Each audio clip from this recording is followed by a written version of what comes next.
Hello there. Welcome into a Thursday edition of the show. So glad to have you, whether you're listening on your radio, streaming online at extrasports1300.com, or if you've downloaded the new Extra Sports 1300 app sponsored by Diversus Health, mental health and well-being for all. And you know that we also stream the show live on a daily basis on our social media platforms. Pick one at Extra Sports 1300. A veritable cornucopia of sports topics coming your way over the course of the next 3 hours, and I'd love to get your take on any and all of them. The text line and the phone line are the same number for your convenience, 719-247-1313. And just know, you call, you get to the front of the line.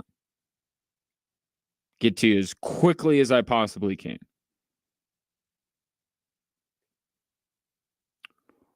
I'm noticing something. See if you're noticing it too.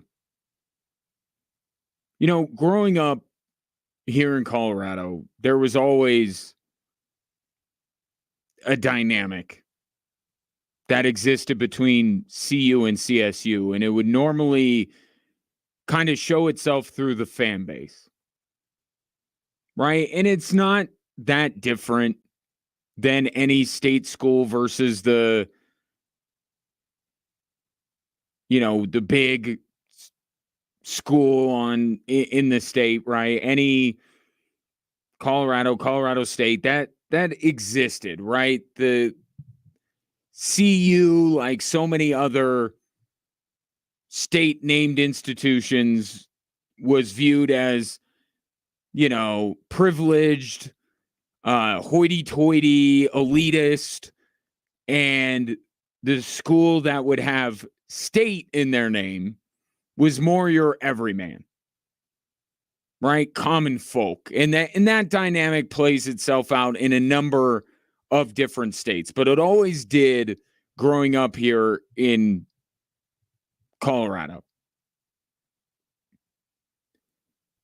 But it was the fan base where that would manifest itself more than on the field. At least that's the way that I perceived it. I didn't feel like Sonny Lubick was, that different than the number of different counterparts he faced at CU over the years. Now it's different. It's the fan base, absolutely, and that whole dynamic has reached a fever pitch over the last couple of years. But I'm listening to a lot of the talk coming out of Fort Collins. They had their media day yesterday, and you've probably seen the clip. It's gone quite viral. Shouts to Richie Cozzolino, used to be down here, now is up at CBS 4 in Denver. That's significant, given this whole dynamic. But there's a video where he's talking to Braden Fowler Nicolosi, who they really like in Fort Collins. And he played very well against CU, and that was his first game, right? Jay Norvell made the change to him before that CU game, played pretty well, and they're pretty high on him up in Fort Collins. And you remember the story that a couple months back about how reportedly Kansas State tried to poach him, and Torrey Horton, by the way. And coincidentally, Kansas State's old quarterback just got named the starter at Ohio State today by Ryan Day. But the story circulated that Nicolosi was offered $600,000 to transfer. And he was talking to Richie about why he stayed. And he talked about the goals and aspirations he has for his life. And it's not his goal to get paid in college. He committed to CSU. He believes in what they're doing. And I think that this story came at a perfect time for CSU. You had all the ugliness last year between Deion Sanders and Jay Norvell, Shedeur Sanders and Jay Norvell, the fan base, Henry Blackburn on Travis Hunter, all of that kind of stuff really stoked the flames of this rivalry. But now you have this other piece of Horton and Nicolosi being offered a substantial amount of money to leave little old CSU, little old Fort Collins, to go to a bigger time institution. Although Kansas State, we don't think of it as a big time institution. But in today's world of college football, look, you're going from the Mount West to the Big 12. That's becoming an even bigger jump than it used to be, given the dynamics in college athletics these days. And CSU, to their credit, and I'm not trying to paint them as being disingenuous, but you see an opportunity to brand yourself. There is a black hole of attention that is given to the football program in Boulder. And CSU does this thing. They've done it every year with Jay Norvell. He'll go around. It's like a media car wash, right? He'll stop by all the Denver television stations. He'll stop on some of the radio stations up there, just trying to get the word out about CSU. And they've always had to kind of try and do that because CU took a lot of attention. Even when both schools weren't great, it was still CU. And people just waited for when CU would have a good team, and then everybody would flock and they'd be a big story. So CSU's always had the little brother mentality, as many schools in their position do. And they have to work a little bit harder for the attention. But now with Deion Sanders and Boulder, it's exponentially more difficult. And this is about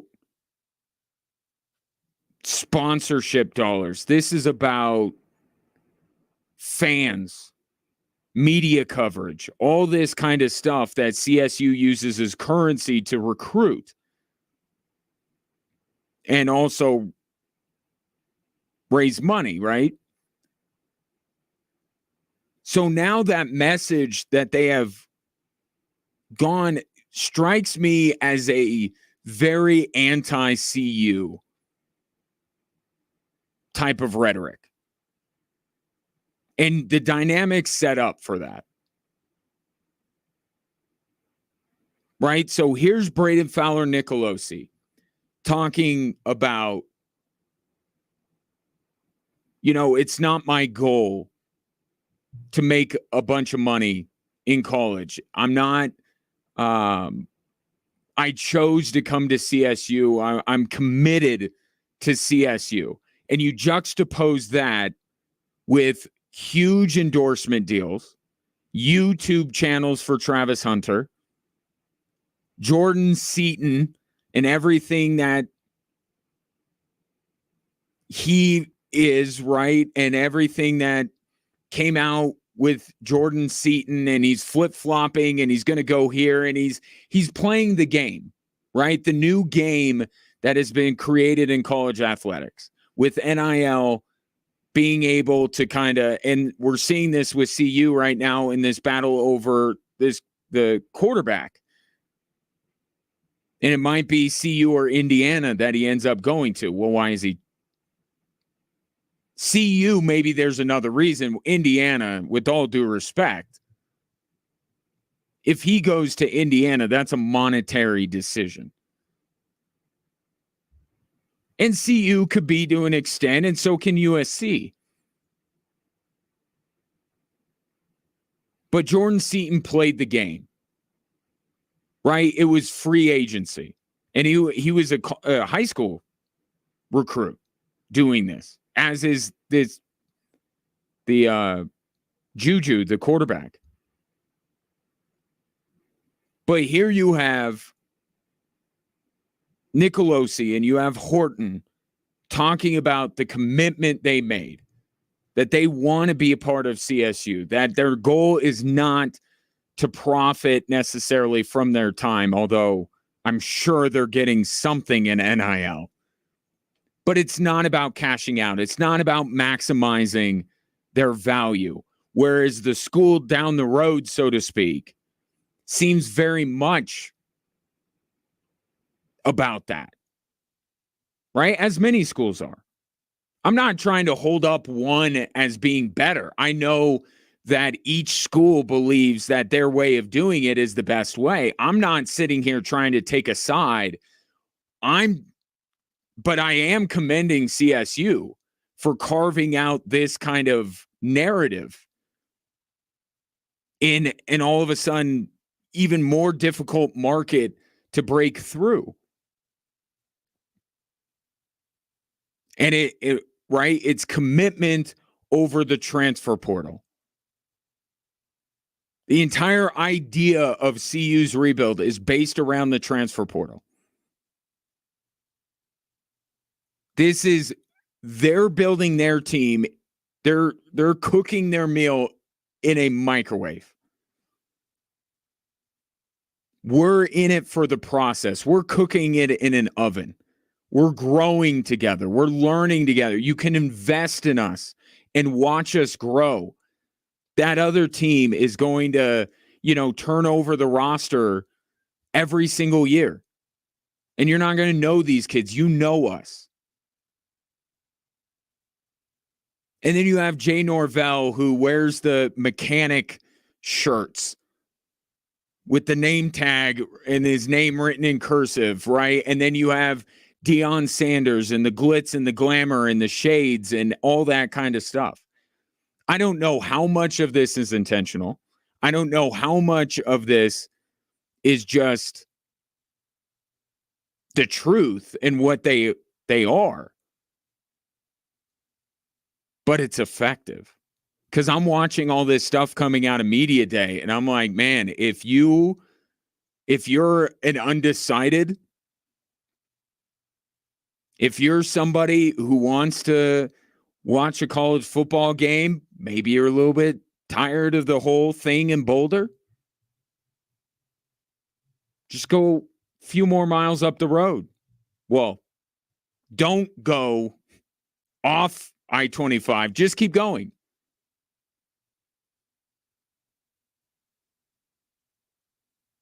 I think it's an effective strategy, and not for nothing, it does add a little bit more to their upcoming matchup. Again, the dynamic has existed, the big brother, little brother, the elitist, rich, and a lot of that isn't necessarily true about students that go to CU, right? But it's built in. It's easy to talk about that. And that always existed. But now CSU, with all the struggles they've had in the past and how much of the stadium, that brand new stadium that they put so much money in, is empty by the end of the third quarter. Like all this bad stuff that's happened with CSU. And now you have Deion Sanders arriving in Boulder. And it immediately makes the Rocky Mountain Showdown higher profile. And then you have, not that anybody wanted any of that ugliness to necessarily happen, but it happened, right? And Jay Norvell tries to distance himself a little bit. He said he doesn't think about Deion Sanders. I think he does very much. I think he does. I mean, I don't think he's obsessed with him. But he does think about it. It looks so intentional, what they're doing in Fort Collins. The anti-CU. Jay Norvell, the anti-Coach Prime. Braden Fowler Nicolosi, the anti-Shedeur Sanders. He's not saying every team that plays CSU is their Super Bowl.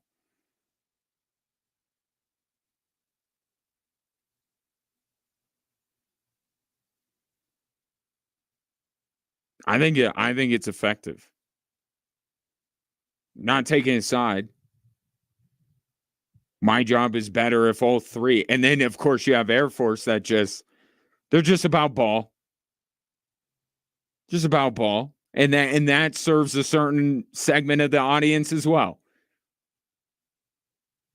They don't get caught up in all of that stuff.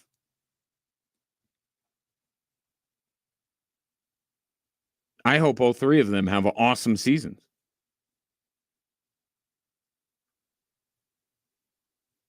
And I don't know if this is Jay Norvell. I don't know if this is the sports information department, the university president. I don't know who it is, but it's just too much to think that it's not somewhat intentional.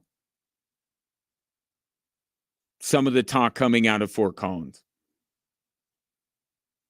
And a viral video of Braden Fowler Nicolosi going around social media when he's talking to a CBS 4. That's not going to necessarily register on a national level. It does here locally. The coincidence of all that, given what happened late last week. Anything that, short of obviously the ugliness with the Henry Blackburn hit, it's good. It's good for this rivalry. 719-247-1313. Take your thoughts on that. Just getting going on this Thursday edition of the show. Coming up next, at long last, a beloved Denver Bronco has found a new home. I'll tell you where Justin Simmons landed next.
The Colorado State Fair and Rodeo is back August 23rd through September 2nd in Pueblo with all you come to expect from this must-attend annual event in our great state.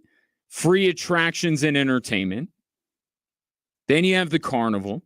You have all the great food. And then you have the concerts. Great concert lineup. They have the Spinners and the Commodores together, plus Ludacris, Trace Atkins, the Goo Goo Dolls, and more. Plan your visit today. And it will need a lot of planning. There's a lot to do. ColoradoStateFair.com. Albert, first one in. Not totally surprised, given that I led the show with the CU-CSU dynamic. He says, Jay Norvell doesn't have the financial resources to play the NIL game at the same level as other teams in the meaningful conferences. He's smart. He's building a program with what he has at his disposal. Just proves CSU is the little brother. I do appreciate the little dig you have there at the end. None of that is incorrect. CSU is the little brother. They just are. But that's fine because they're playing it up. They're playing it up and being the anti-CU even more than they ever have. And I think it's smart. I do. I see what Jay Norvell's doing. I don't agree. I didn't agree with a lot of the stuff that he said last year leading up to the CU game. But I think it's smart. I think it's smart what they're doing. And hey, if they carve out a few fans who are a little bit fatigued by Coach Prime and what's going on in Boulder, great. Costs nothing. It's all free marketing that they're doing. So, smart. At long last, Justin Simmons has found a new home. The former Broncos safety is signing a one-year, $8 million deal with the Atlanta Falcons. This a day after Atlanta went out and traded for Matthew Judon from the New England Patriots. This is what all-in looks like. The Atlanta Falcons, by just acquiring Kirk Cousins, right? Because this is a continuation of that, right? They brought in Kirk Cousins. They said, enough is enough. We're going after this division. So we're going to go out and we're going to get the best possible quarterback we can.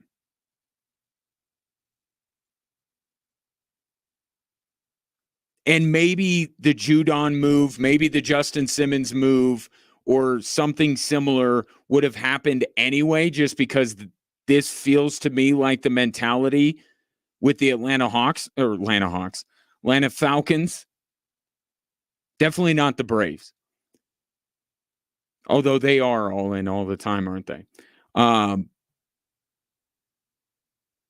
maybe these moves would have happened anyway. But I just can't help but feel like because of the drafting of Michael Penix, which seems so counter to what we thought Atlanta was trying to do, and the pressure that it has added to Atlanta, that you're going to spend your first-round pick on a quarterback that, if all goes well, doesn't even see the field this upcoming season, that seems very counter to going for it in the NFC South.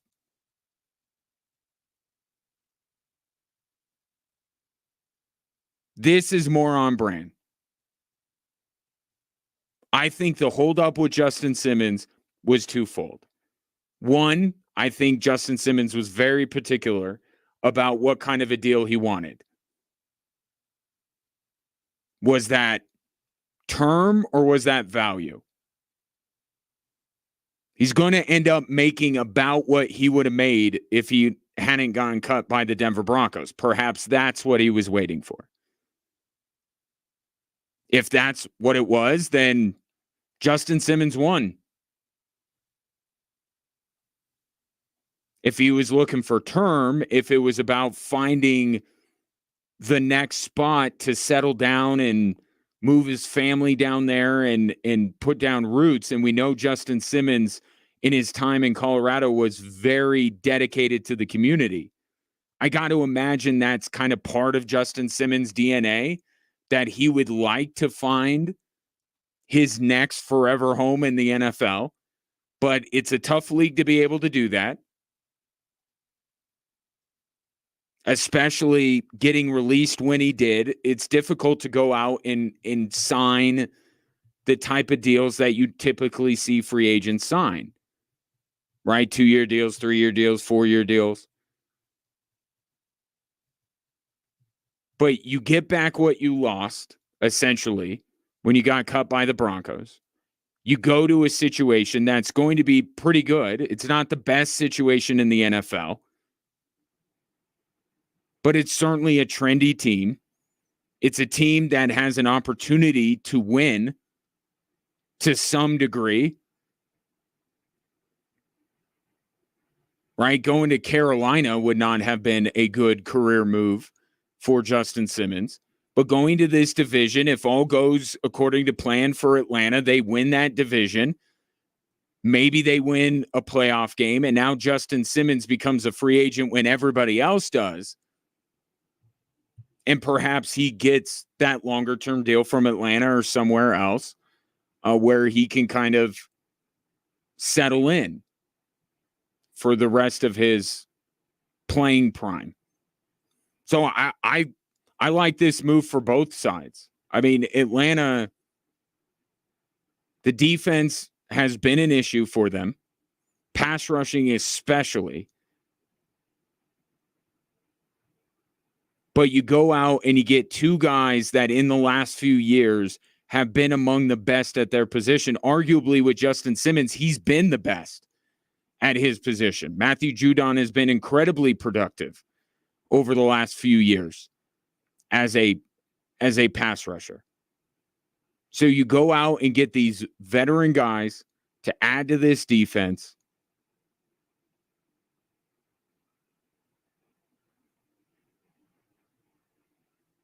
And you go all in to try and win a very winnable division. And then from Justin Simmons' side of it, I mean, the guy who has picked off Patrick Mahomes more than anybody else now resides in a division with Derek Carr, Baker Mayfield, and Bryce Young. It's a pretty good landing spot for Justin Simmons. Ball hawking safety, facing those three quarterbacks, a total of 6 games in a weaker conference. Overall, he's going to be facing a lot of quarterbacks that you feel like are susceptible to turning the ball over. And Justin Simmons was very good at it last year in a much tougher conference with a much tougher slate of opponents.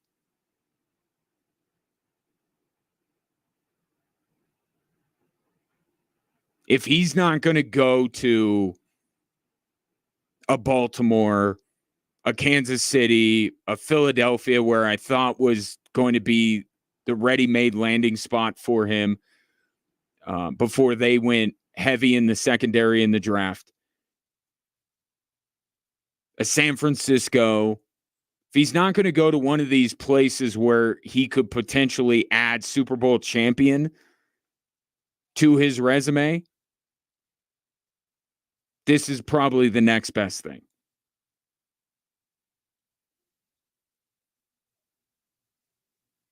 So Atlanta going all in, back on.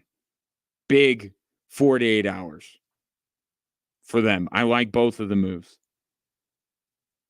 You get Matthew Judon and Justin Simmons, and you give up a third-round pick and $8 million. Now they got to work out will either of these guys be in Atlanta long term, but that's the next thing. But that's part of going all in too.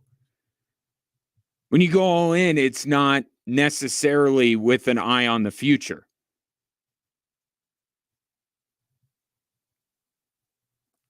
I hear their plans are to extend Matthew Judon. It's kind of why he wasn't practicing in New England. But with Justin Simmons, maybe they take 1 year of him. 719-247-1313. How do you like the fit, Justin Simmons in Atlanta? Coming up next, I had a little bit of a slip. I said Atlanta Hawks. Perhaps that's because I have the NBA on the brain, because the NBA schedule and by extension, the Nuggets schedule is out. Really, there are two things that I think of when I look at this schedule. And I'll tell you what those are coming up next here on Extra Sports 1300.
Speaking of the Switchbacks, Saturday evening, they'll be in the Steel City taking on Pittsburgh Riverhounds, 5 o'clock. You can hear the match right here on Extra Sports 1300, extrasports1300.com, and the new Extra Sports 1300 app, sponsored by Diversus Health, mental health and well-being for all. Now, an NBA schedule is never received with the fanfare of an NFL schedule or a college football schedule, and the easy reason is because there are more games. Everybody plays everybody. The advantages that you can find aren't quite there in an 82-game season. And then you add on top of it how maniacal we are about football, and that even if they played, and this might be Roger Goodell's goal, to eventually play like 40 games in a season, we'd still pick apart an NFL schedule. We don't really do that with the NBA. But, you catch a few games and you try to see some interesting stretches and things like that. I think this year for the Denver Nuggets, that's completely out the window. Think about what this Nuggets season is. I'm just talking about the regular season. The regular season for the Denver Nuggets is more about Julian Strawther than it is Nikola Jokic. I mean, really, think about it. Who are you more intrigued, if you're a Nuggets fan, to watch? You love watching Nikola Jokic, of course. But you know what he's going to be. You know what he's been. You don't know what Julian Strawther is going to be, and you understand his role in all of this. Now, before all this stuff about the contract and the way he played in the Olympics, I would say you're more intrigued by Russell Westbrook than Jamal Murray. But that's no longer the case because of everything surrounding Jamal Murray. And will the Denver Nuggets actually pony up and give him this extension? And will they do it before the season starts? I think really that's the question. I don't see an out for them when it comes to Jamal Murray. They're just not going to be able to trade him for anybody comparable. They're in a championship window, but do they let him stew a little bit? Do they make him prove something when it comes to his fitness and health level? Do they send a message that way? Does Jamal Murray want to bet on himself in some way?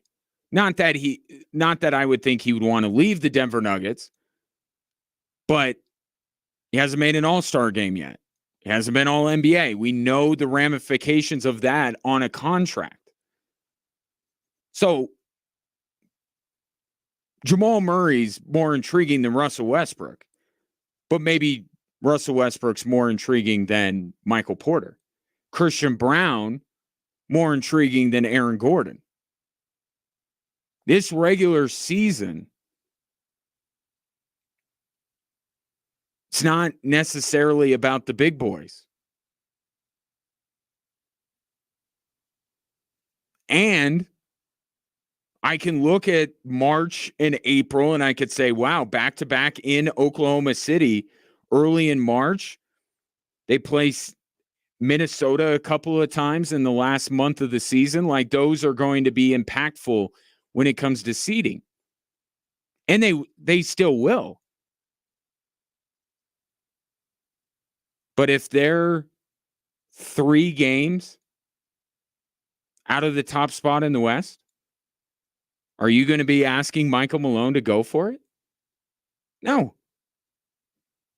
The whole thing last year was that he prioritized going for the number 1 seed too much.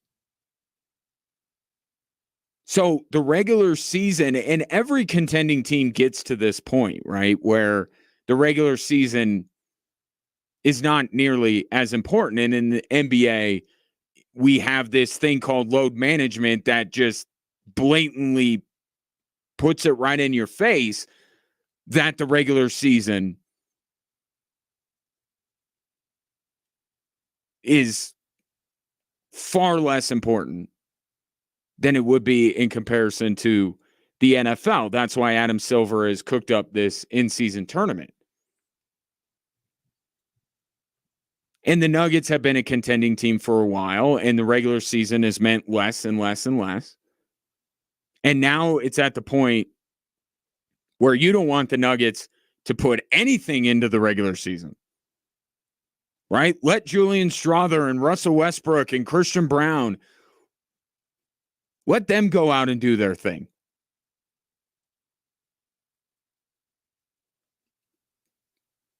If it wasn't for the contract, you'd want Jamal Murray in bubble wrap for much of the season. There's nothing that Nikola Jokic can add. Yes, there's a fourth MVP, but I mean, there are no more questions around him. All the questions you have about Michael Porter are all about the postseason. He can be healthy. He can be a productive player during the regular season.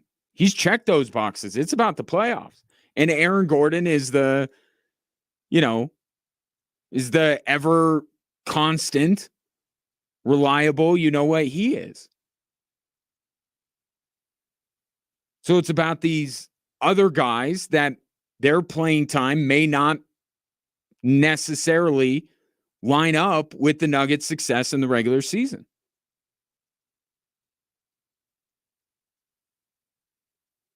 So the consequence of the regular season is almost completely gone from the Denver Nuggets. In terms of winning games and winning a division and getting the top overall seed. If they get all that, awesome. But you don't want it to come at the expense of Nikola Jokic and Jamal Murray's health.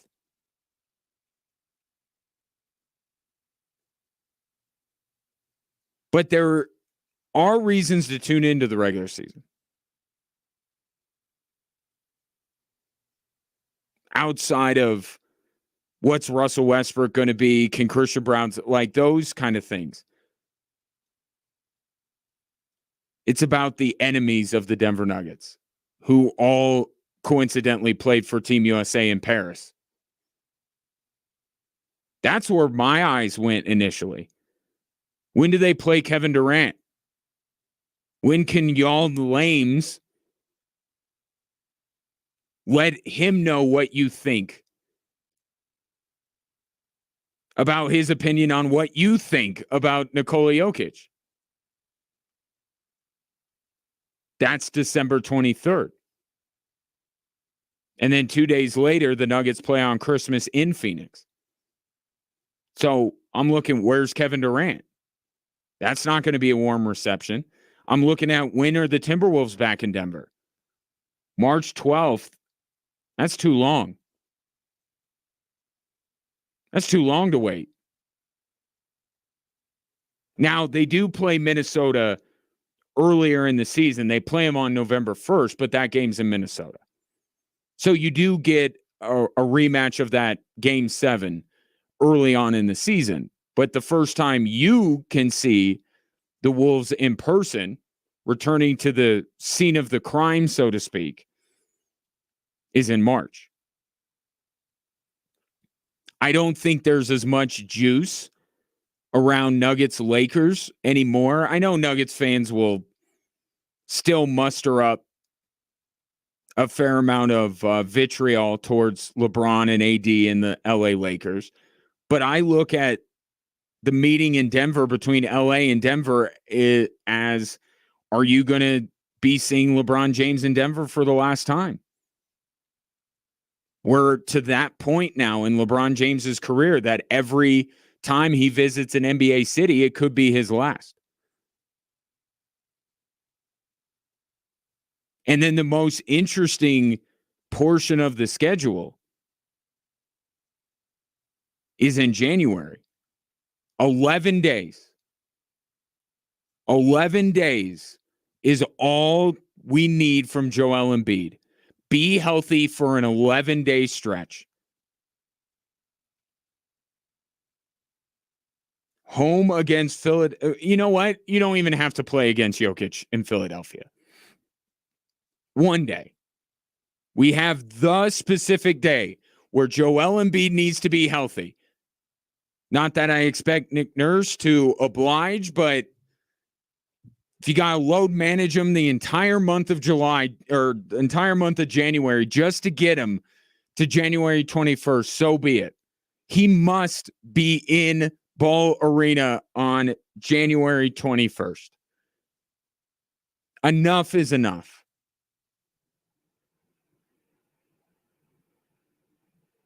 Yes, when you went up against Nikola Jokic 3 times as a member of Team USA, you got cooked 3 times. But Joel Embiid, be there. Be healthy, be available, be in the starting lineup to go against Nikola Jokic. And then if you can manage to stay healthy over the next 10 days, great, because you guys will play in Philadelphia.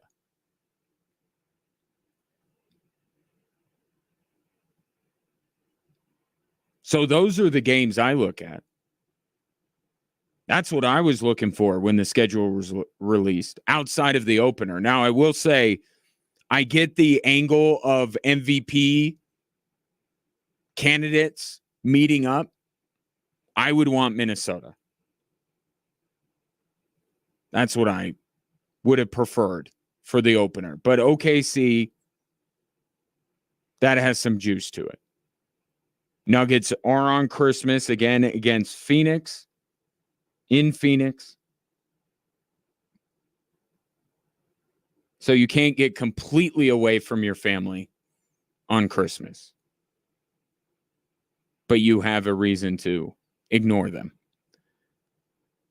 But though that's what I looked out for. And then Wemby.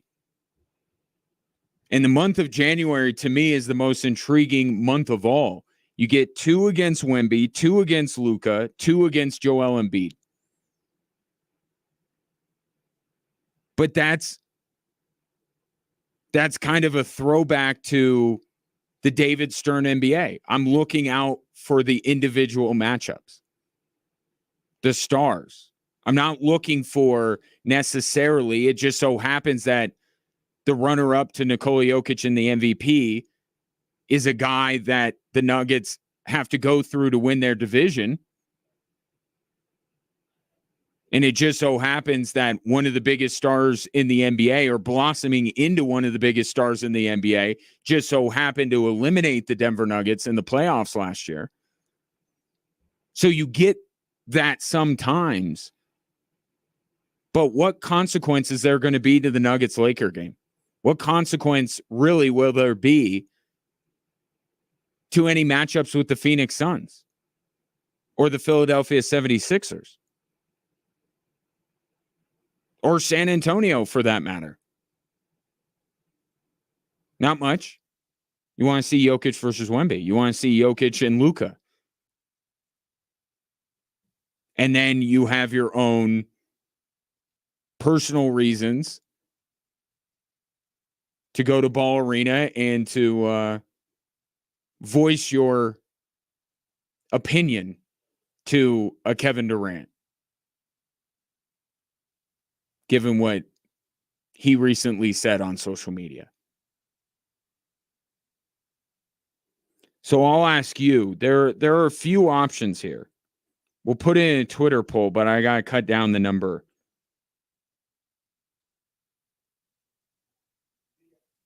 If you are going to one game, is it January 21st with the hopes. You better understand that it could be as you're arriving at the arena that Joel Embiid is ruled out for the game. So there's a level of risk with that game. But I got to imagine, if you were promised Joel Embiid would play, that might be at the top of many people's list. But is it January 21st against Philadelphia? Is it December 23rd when Kevin Durant comes to Denver? Is it March 14th with the Lakers, but also maybe the last time LeBron James steps foot in Denver? And I just mean the city. I don't know what other business LeBron James will ever have that will bring him to Denver other than playing an NBA basketball game. Or March 12th, 2 days earlier, when Rudy, Ant, and the Minnesota Timberwolves. Or you have opening night with SGA. Take your thoughts. 719 247 1313.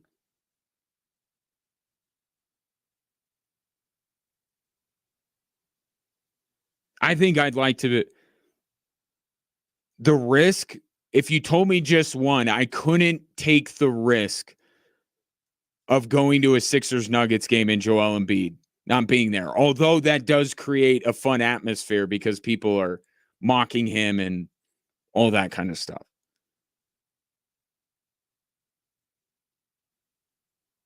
I think one of the most fun atmospheres all year long will be when KD and the Suns visit.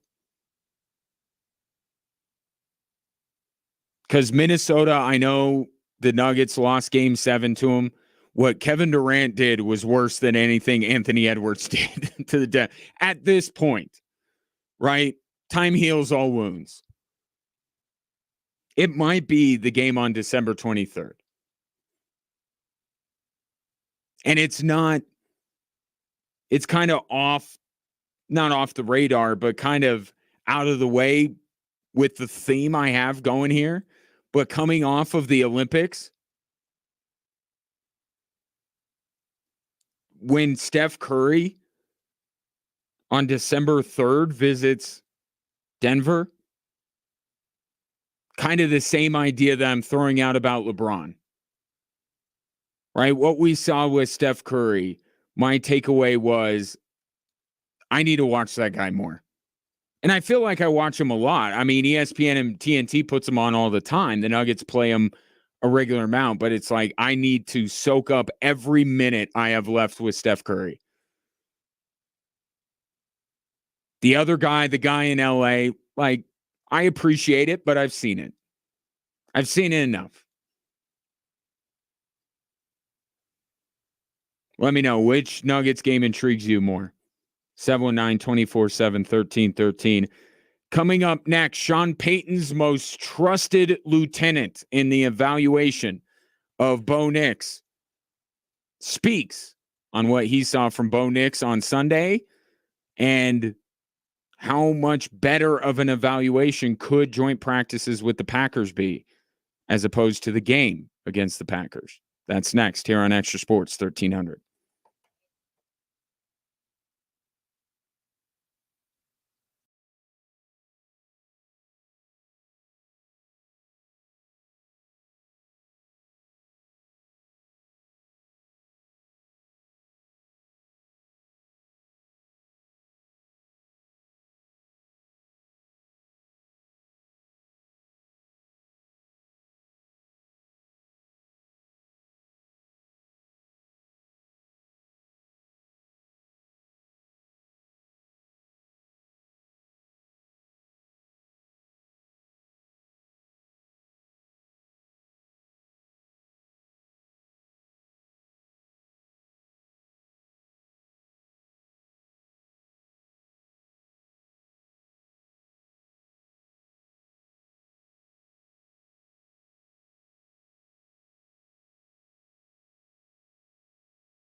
Welcome in Drive Time Sports on a Thursday.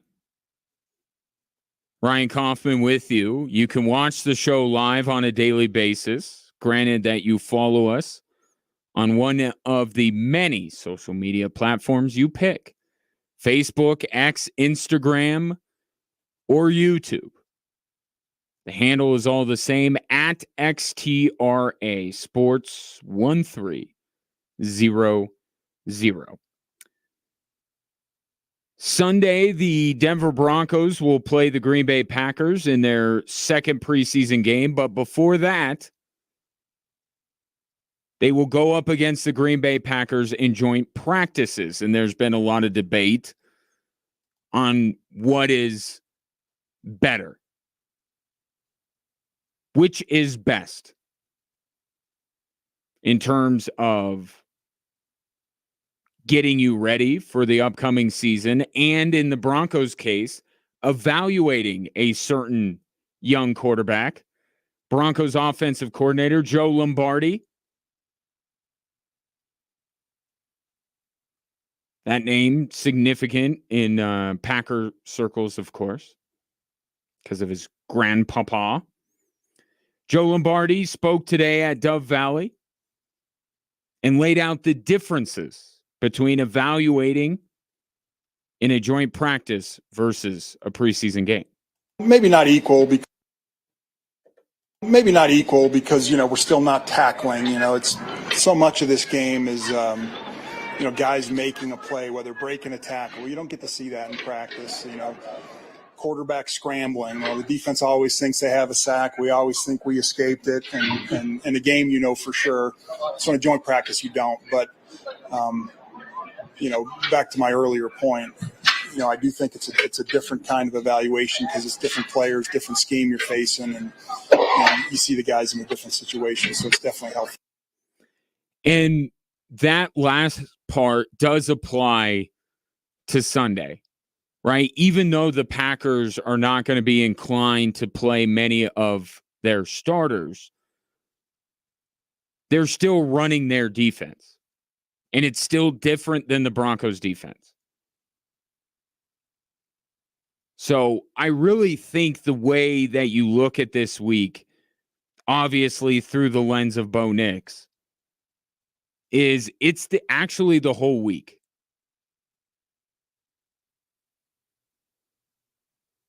Right? It's the joint practices plus it's the game. And there are pros and cons to each one of those things, but it's going to be taking it in its totality the entire week going up against the Green Bay Packers when it comes to evaluating Bo Nix.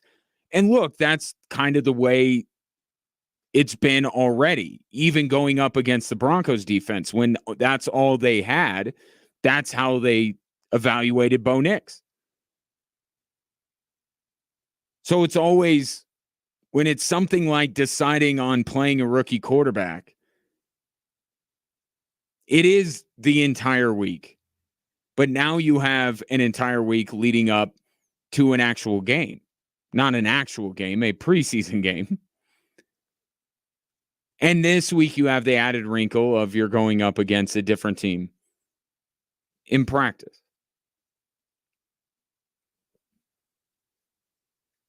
Here is Joe Lombardi's thoughts on Bo Nix's debut. He went in there and, got the play call, got to the line of scrimmage and made some plays, didn't do anything silly. And, all quarterbacks are ultimately measured by scoring points, and he did that. So one perfect, a lot of things that he can improve on, which is what you would expect. Nothing better than a game situation to help you do that. So, I was pleased with all three of them, really. And I think, first of all, I can't not hear double negative Russell Wilson when he talks about silly. He's probably not talking about Russell Wilson, but every time there's something about sacks or getting the line of scrimmage, getting the play in, all this kind of stuff, it's just They didn't have that last year. So I'm probably reading too much into it, but and it helps that Russell Wilson was just on my TV screen because he will indeed play this weekend for the Pittsburgh Steelers. But as far as improvement, because I talked about the going downfield, like that's kind of the next step in the Bo Nix evaluation is I want to see him go down the field more than he did against Indianapolis, because that was one of the question marks about him coming out of Oregon. So I want to see a little bit more, and it's the next natural progression. The regular season is going to be this way too. It's not like they're going to progress Bo Nix with week one being necessarily a continuation of the preseason. It's going to feel like they're starting over in a lot of ways because there are all these other variables that are being introduced, right? The games matter. And you're going up against the best the other team has and all that kind of stuff.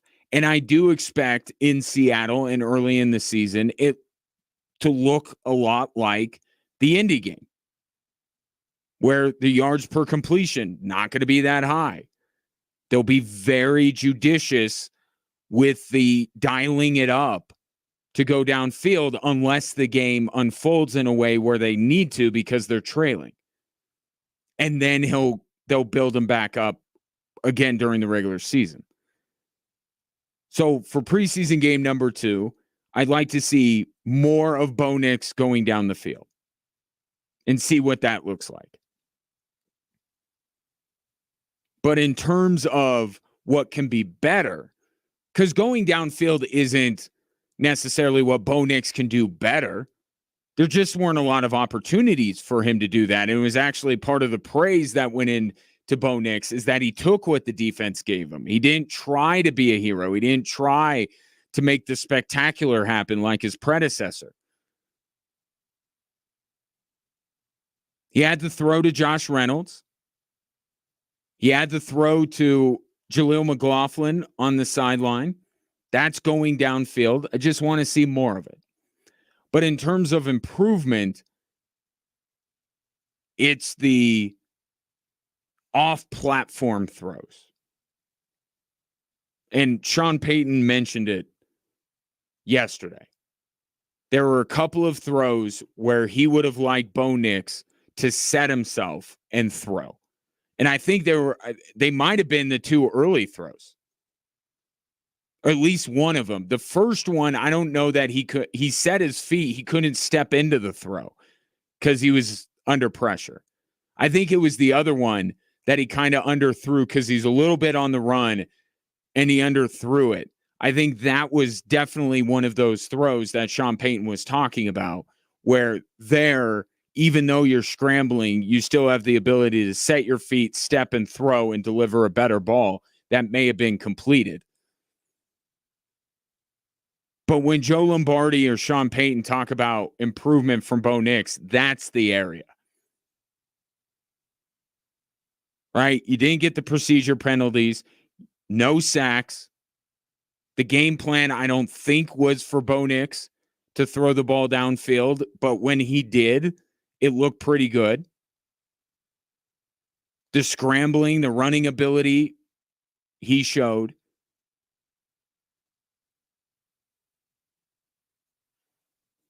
But I think it's even in showcasing the scrambling ability, still knowing when you got to stop and set yourself and throw the ball. That's the improvement that the Broncos coaching staff wants to see from Bo Nix on Sunday.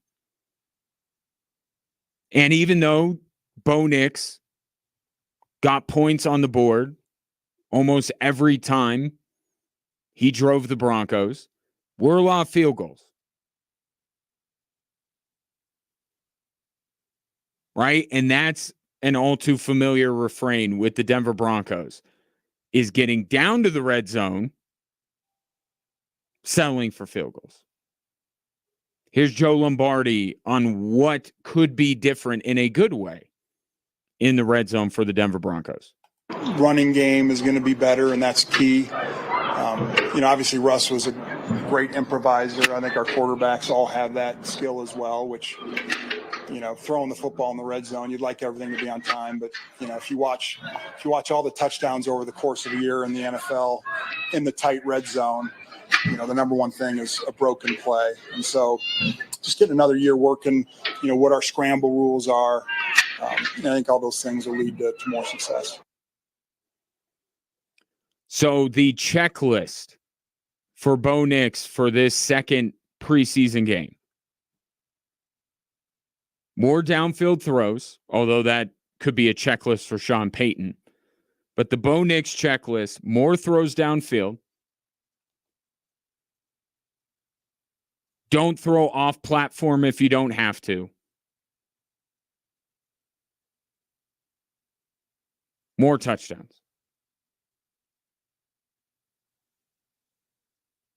That's what I would say the to-do list for Bo Nix on Sunday against the Green Bay Packers will be. Take your thoughts and expectations. Are you going to the game? Russell Wilson's debut, even though it was in the preseason, was a pretty big deal.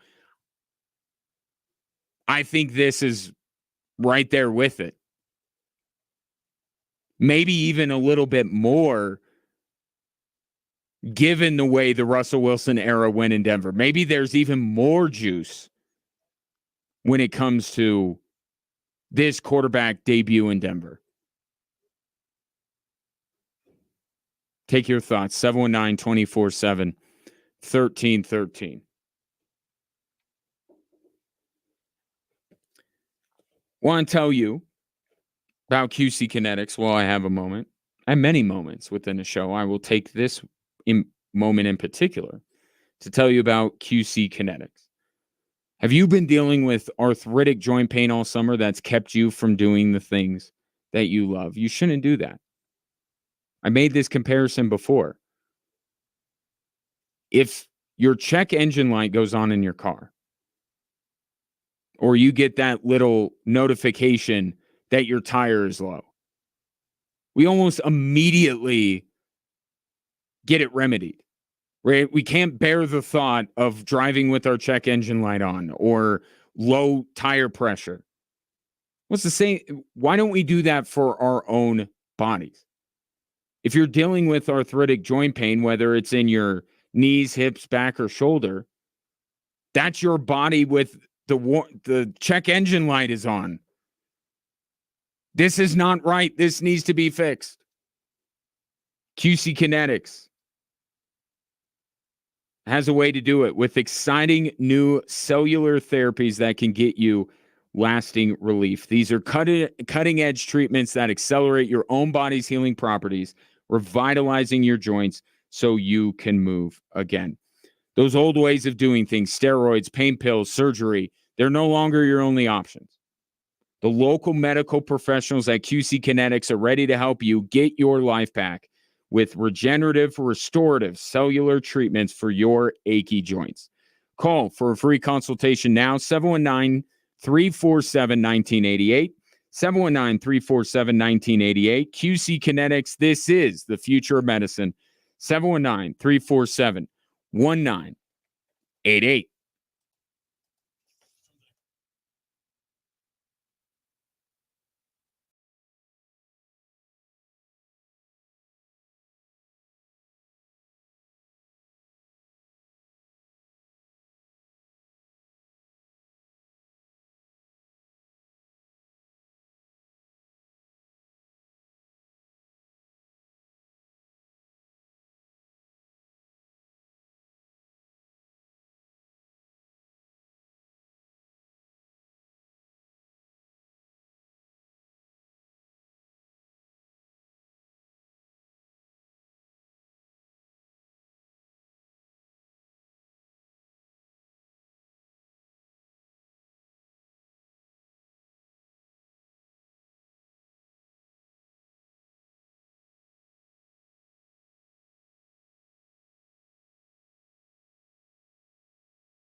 It's a bit of a different vibe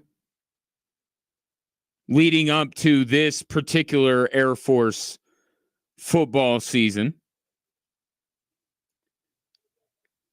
Obviously, there is a lot of turnover on this roster, a lot of unknown. But in one position group in particular, you have a different feel because this time last year,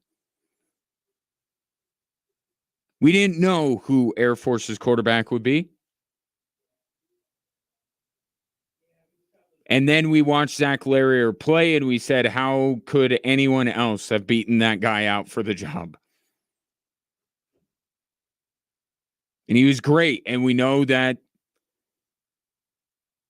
the season really went in a bad direction when he got hurt. He was that important. This year, though, there's very little mystery. Is John Boucher.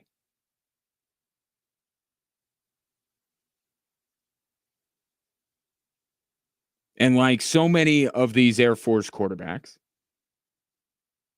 we know very little about them until they just show up. And then you're like, oh, they had this guy all along. Right? Because these aren't much ballyhooed recruits, right? We're not following their recruitment process like we do with some of the athletes that go into CSU or CU. And Air Force, true to form, likes to keep things a little bit close to the vest in that regard. So John Boucher last year, if you recall, was kind of thrust into duty. Late in the UNLV game, Jensen Jones gets sacked. In comes John Boucher in a huge moment. That game was hanging in the balance. And that's a tough spot for anybody to walk into.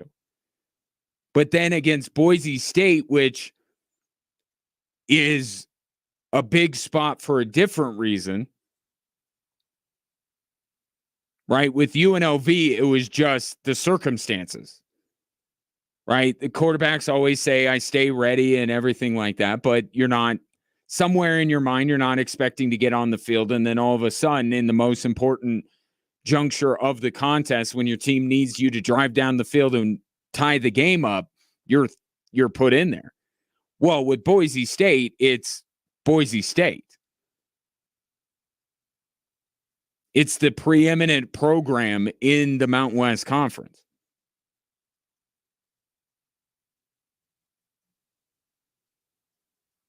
And Boucher last year more than held his own. I know this season was pretty much off the rails at that point, but he came in and played very well, gave Air Force a lot of opportunity to potentially score an upset over Boise State. He ended up going 8 of 17 for 131 yards. Yes, that is passing. And as much as I know what Air Force is about, I know their bread and butter, I know how they win, I do find myself on multiple occasions wishing Mike Thiessen would dial up pass play.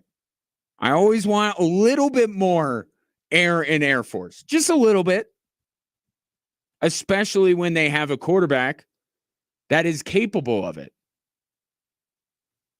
And John Boucher is.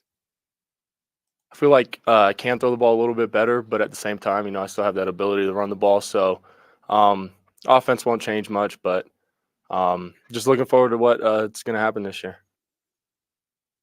And I think certainly more than Zach Larrier for just going one Air Force quarterback back.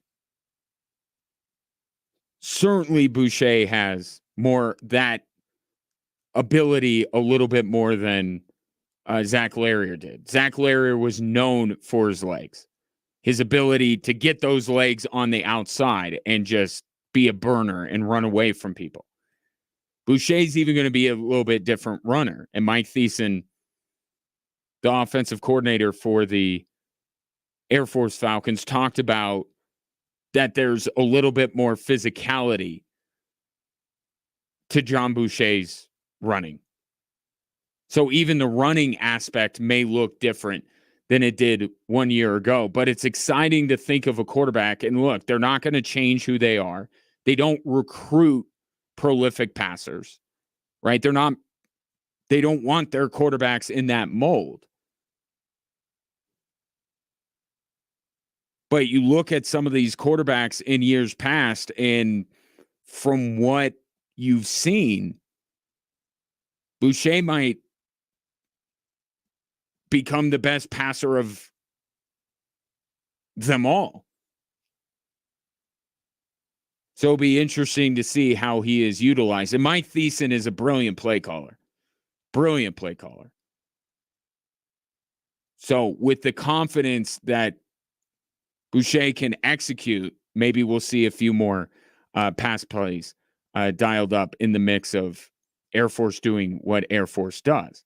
Now, while John Boucher might be a little bit of a mystery to Air Force fans, Mike Thiessen says they knew about this guy early, that he had a chance to take the job that he currently holds.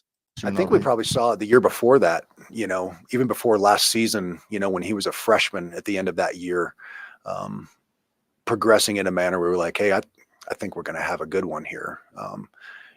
Unfortunately for him, he kind of missed his entire spring ball that year, which kind of prevented him from really competing to get into the mix a little bit last year, just because there were so many senior laden guys in the room.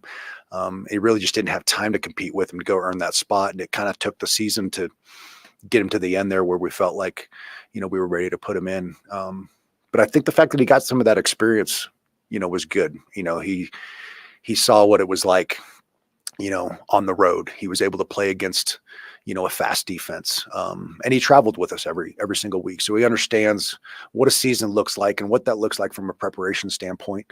And he's not the only guy we can win with. We've got a couple other guys in the room there that I think are pretty talented dudes that they can go in there and help us win football games if they have to as well. And they've shown that, right? They've shown that. But even at Air Force, I kind of want there to be a guy. And John Boucher is that. Speaking of the experience that he got last year, he thinks that was beneficial. Those few reps I've had definitely helped me out a lot, especially in Boise, just because the atmosphere there was kind of crazy. They had 48,000 people there day after Thanksgiving. So that kind of welcomed me to the whole Division I football thing, and definitely looking forward to this year. As am I. And that's August 31st against Merrimack. Will be your first opportunity to see the new look Air Force Falcons. So while the quarterback position feels pretty settled, a position group that isn't so much, that is actually a bigger question, maybe the biggest question on this Air Force team. So much of what they have been able to do, regardless of whether it's Boucher or Jensen Jones or Zach Larrier, or when it comes to running backs, it's Brad Roberts, or it's the guy that's Dylan Carson that's going to be the guy this year. The Diesel, right? The guys up front. And you think about how important they have been. I think the two biggest keys to the sustained success that Air Force has had over the last few years is the continuity on the coaching staff. And they've had that for many years. But more recently, the continuity of an offensive line unit that was about as good as there was in the country. And they're all gone. At least the guys that you saw out there on a regular basis.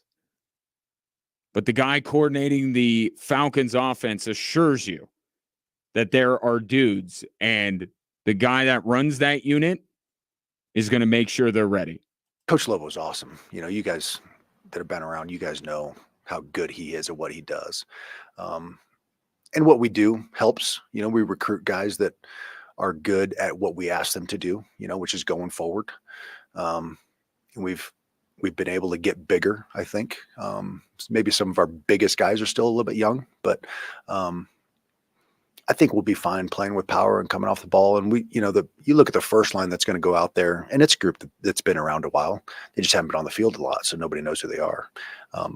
But I've said this a lot. It seems like in the last couple of weeks, even when my buddies are asking me, "Hey, who are the guys? Who's it going to be?" And it's like, well, nobody knew who Brad Roberts was until we threw Brad Roberts on the field and said, "Okay." And even us as coaches, like, well, let's see what happens here. Oh, he's pretty good, And we tend to find guys like that. So there's a lot of people that are ready to step up. That are talented guys, I think. Very interesting, very intriguing upcoming season for the Air Force Falcons, certainly. And again, they open up with Merrimack on August 31st. Now, we know that Air Force is currently in a situation that is a little tenuous in college football right now. What the future of the group of five is, and the worries about the big boys in college football, leaving them behind. Well, it appears that the group of five is starting to do some things to try and ensure, not to be overly dramatic, but I don't think I'm being overly dramatic, their survival. Interesting new idea thrown out there. Or maybe it's not new. We'll share it with you next here on Extra Sports 1300.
As we draw closer to college football kicking off, I don't know about you, I am very intrigued by this upcoming season on every level of college football, or the two main levels of college football, the Power Five and the Group of Five. Just in some of the games, like what was that, October 13th or something like that? The list of games, the matchups. I've said that all these changes in college football to major college football are going to make it better. Right? If you're solely focused on what is best for major college football, everything that is going on is best for it. It makes it a better product. The matchups that we are going to get, this expanded college football playoff, more halves in college football than there have ever been. There's still, Georgia. Georgia exists, still there. But I think every year we're going to see more and more of the halves. And it wasn't that long ago when there was like two halves. And it was Alabama, and then it was whoever,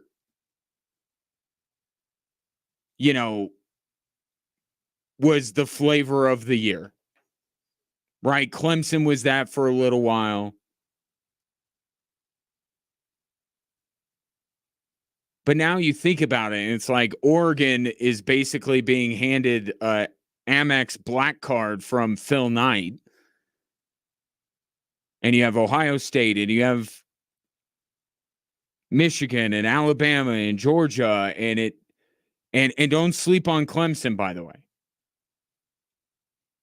But it's a slow process, and there are going to be a couple of teams in the college football playoff that you're going to look at and you're going to be like, yeah, I don't know that they're quite at the same level as these other teams. I don't think that college football is as deep as the expansion of the college football playoff would tell you, but there are more teams that you think are capable of competing for a national title than there were 5, 10 years ago. And that's going to keep continuing with all of these changes that are being made and the money that's coming in and everything like that. It's better. It's going to be a better product. There are going to be fewer games where you're like, I can't watch this. Like, I care about one team, but I couldn't care less about another. That's going to happen less in the new world of major college football. The problem is basically everything that is not major college football is taking a massive hit and is very worried about how they're going to operate in the world that major college football has created for them. Right? The non-revenue generating sports at these West Coast schools that are now playing in the Big Ten. Right? And I think this would extend to college basketball too. I think major college basketball is going to be better for these changes, but there are a lot of parties and entities that it's not in their best interest what's going on. And you look at the Group of Five, and you could say, well, they get a seat at the table for how long? I've heard commissioners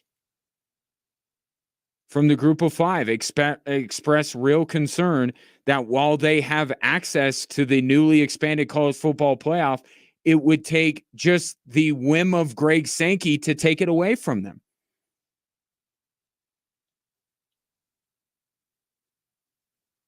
Their ability to stay connected to whatever degree they used to with major college football, it's deteriorating by the second.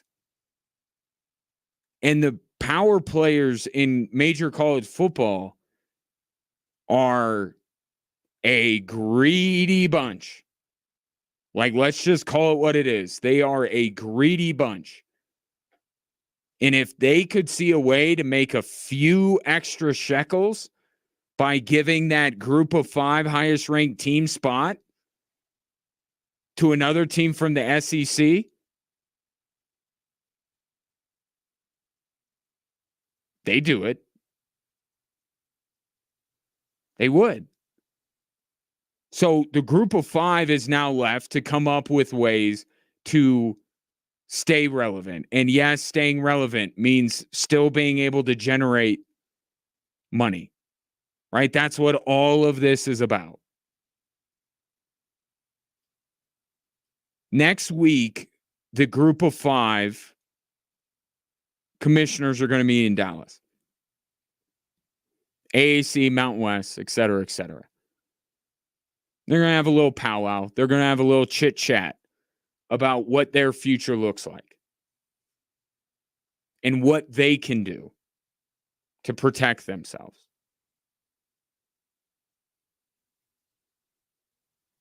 One of the ideas, and it's not a new idea, this was floated a few years ago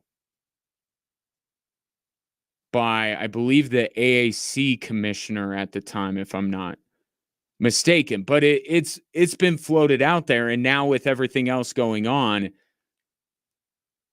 it's reemerged.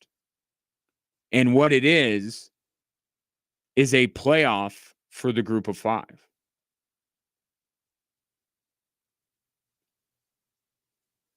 Now, Gloria Navarez, who is the Mountain West commissioner, said, we're open to all of that.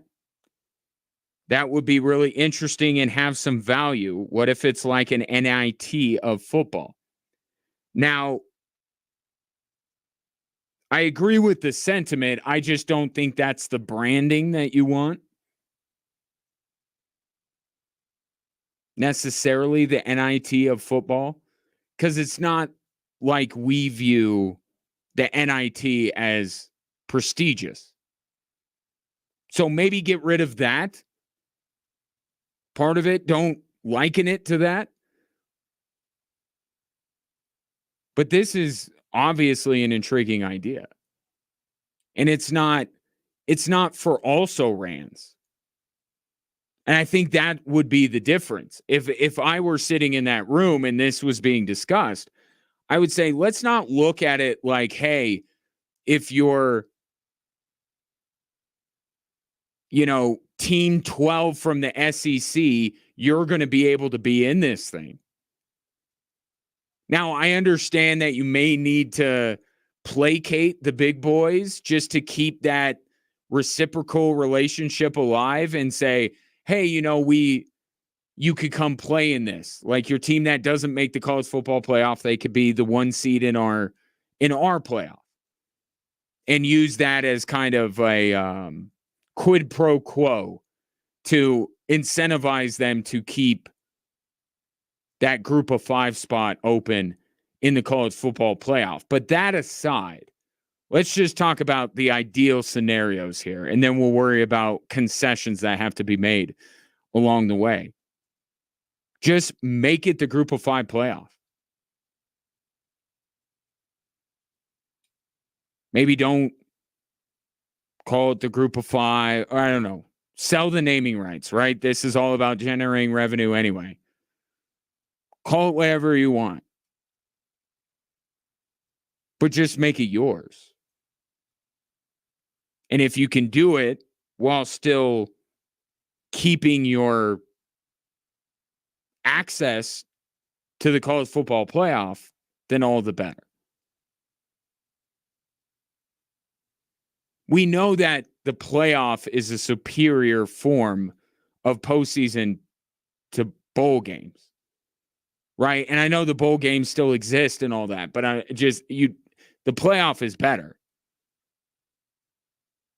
That's the optimal form of playoff, of postseason, is the tournament. So why shouldn't that hold true for the group of 5? And think about it. You would have, let's just say the Mountain West gets a representation in the college football playoff. Let's say Boise State goes there. But you could have a field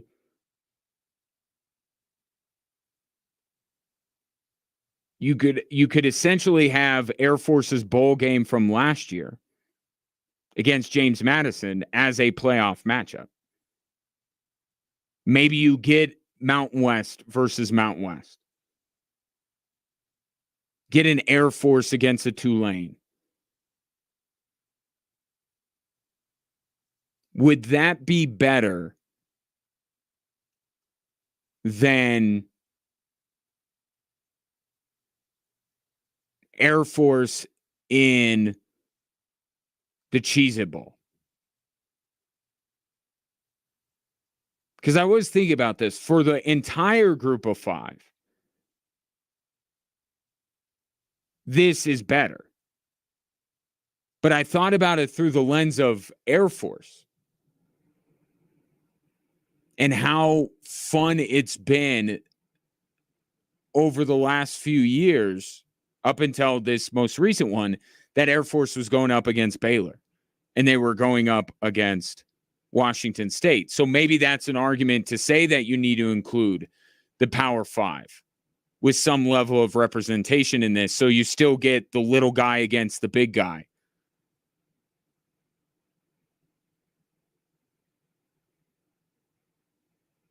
But I feel like if you're a group of 5 team and you get a chance to take on a Power 5 team in a bowl game, like that's been part of the success of Air Force, part of this great run that Troy Calhoun's team has had, is that they're winning 9-10 games and then they're beating Big 12 team, Pac-12 team.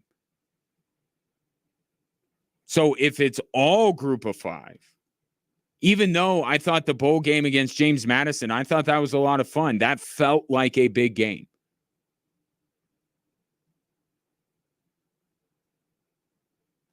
Maybe it would be a good idea to allow the Power 5 to be. So maybe even though I hear NIT and I go, ooh, I don't know that that's the way to package this thing. Essentially, maybe that is what the best form of this playoff would be.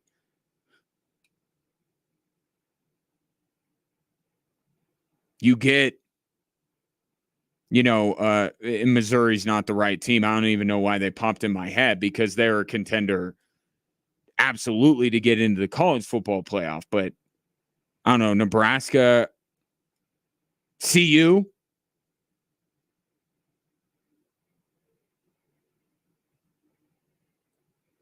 Right? Get CU in this mix. And then like the NIT, I guess the more I think about it, the more it is the NIT for football. I just don't call it the football NIT.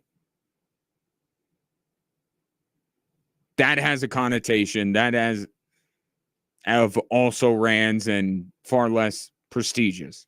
Like we already know this is not going to be as consequential and as good as the college football playoff. Just don't label it something that further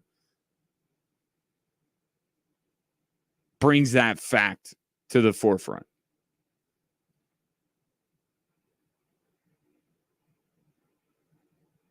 I think that is the way that they should go. Have your own playoff. And look, part of what hampers the NIT is we're talking about teams 70, 71, 75, 80, 90, as opposed to what? Teams 17, 18, 19. So it's going to feel a little bit different. it's going to feel a little bit better than the NIT in basketball. The NIT in basketball just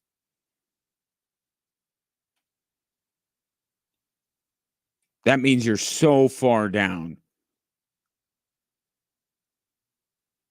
for a school that is in the Power 5 or an elite group of 5 team that it doesn't feel great to be in the NIT. But so just don't call it that. But essentially make it the football NIT. But got to come up with these things. Figure out ways to stay connected to big-time college football, but at the same time create your own things that if the worst-case scenario happened and the SEC and the Big Ten is just like, join us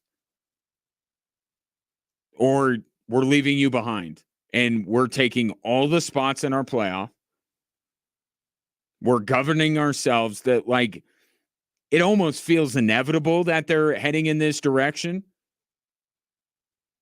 So you need to plan for it. You need to create some things to generate interest and revenue in your product. When this superior product, you can't be a part of it in even a small way anymore.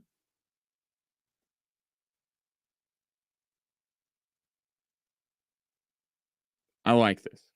I like this idea. Hope it happens. You get Air Force in a whole playoff and not just in one bowl game. And you do it home sites, right? Falcon Stadium with that beautiful new addition that they have on the east side of the stadium, hosting a group of 5 playoff game. I could see it. See what comes out of the summit or whatever they're calling it next week in Dallas.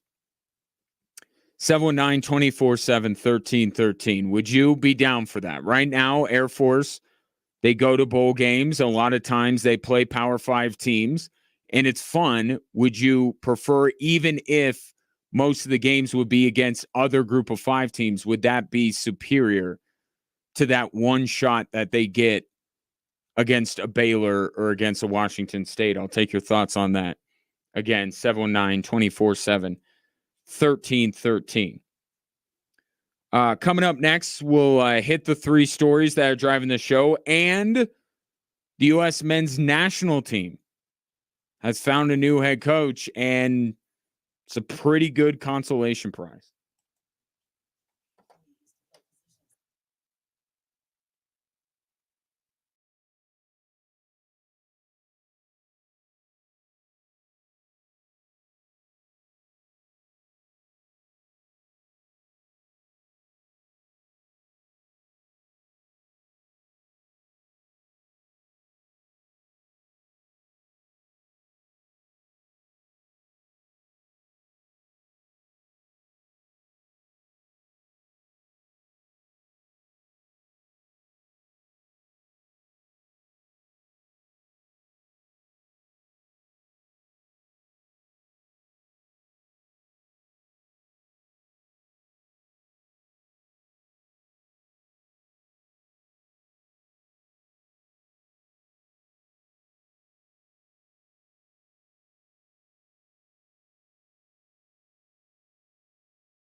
Hello there. Drive Time Sports on a Thursday. I'm Ryan Kaufman. Good to talk to you, whether I'm talking to you on the radio, online at extrasports1300.com, or through the new Extra Sports 1300 app, sponsored by Diversus Health, Mental Health, and Well-Being for All, or if I'm talking to you with my face and not just my voice, on our social media platforms at Extra Sports 1300. Hello. 719-247-1313 is the number, whether you like to talk on the phone or text. That is where I will take your thoughts on what I'm about to discuss this hour, including these three stories that are driving the show.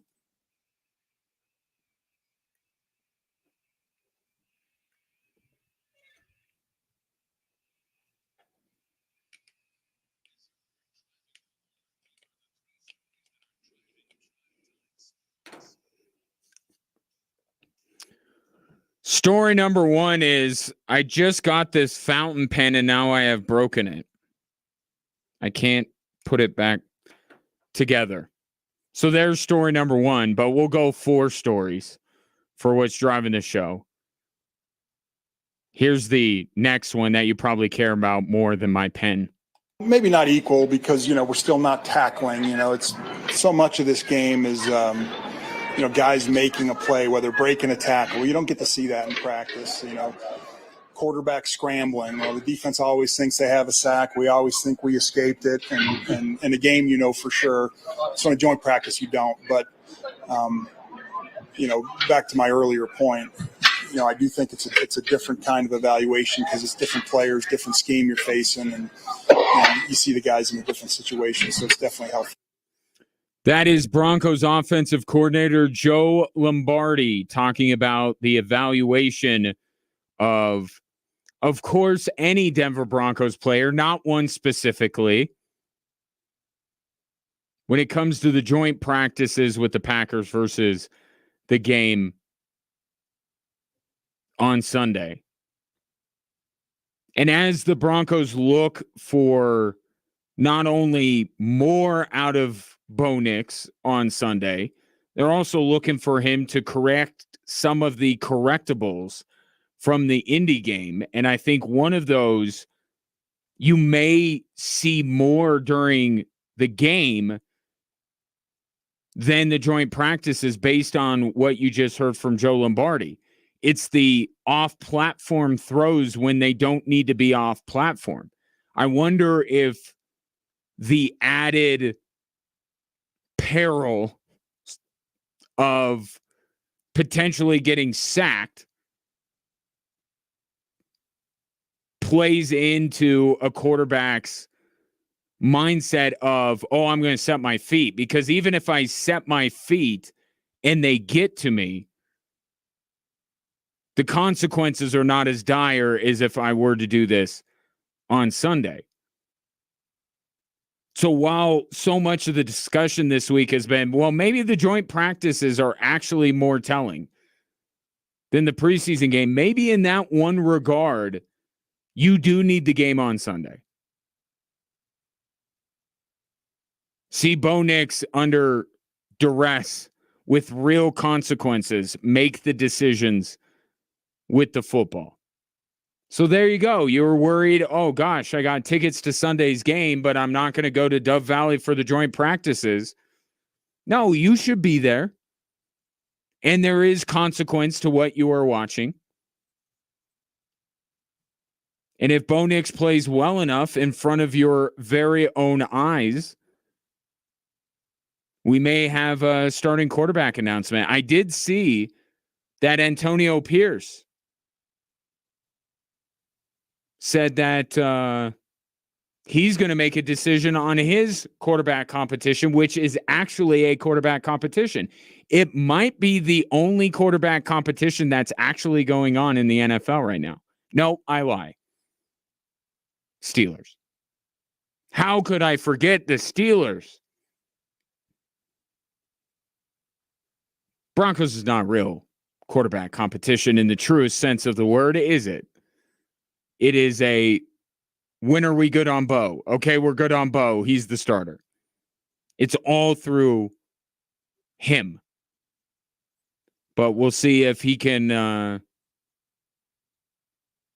add, expand, improve on what we saw Sunday against the Indianapolis Colts. And I think there will be some of that coming out through these joint practices, but plenty on Sunday against the Green Bay Packers.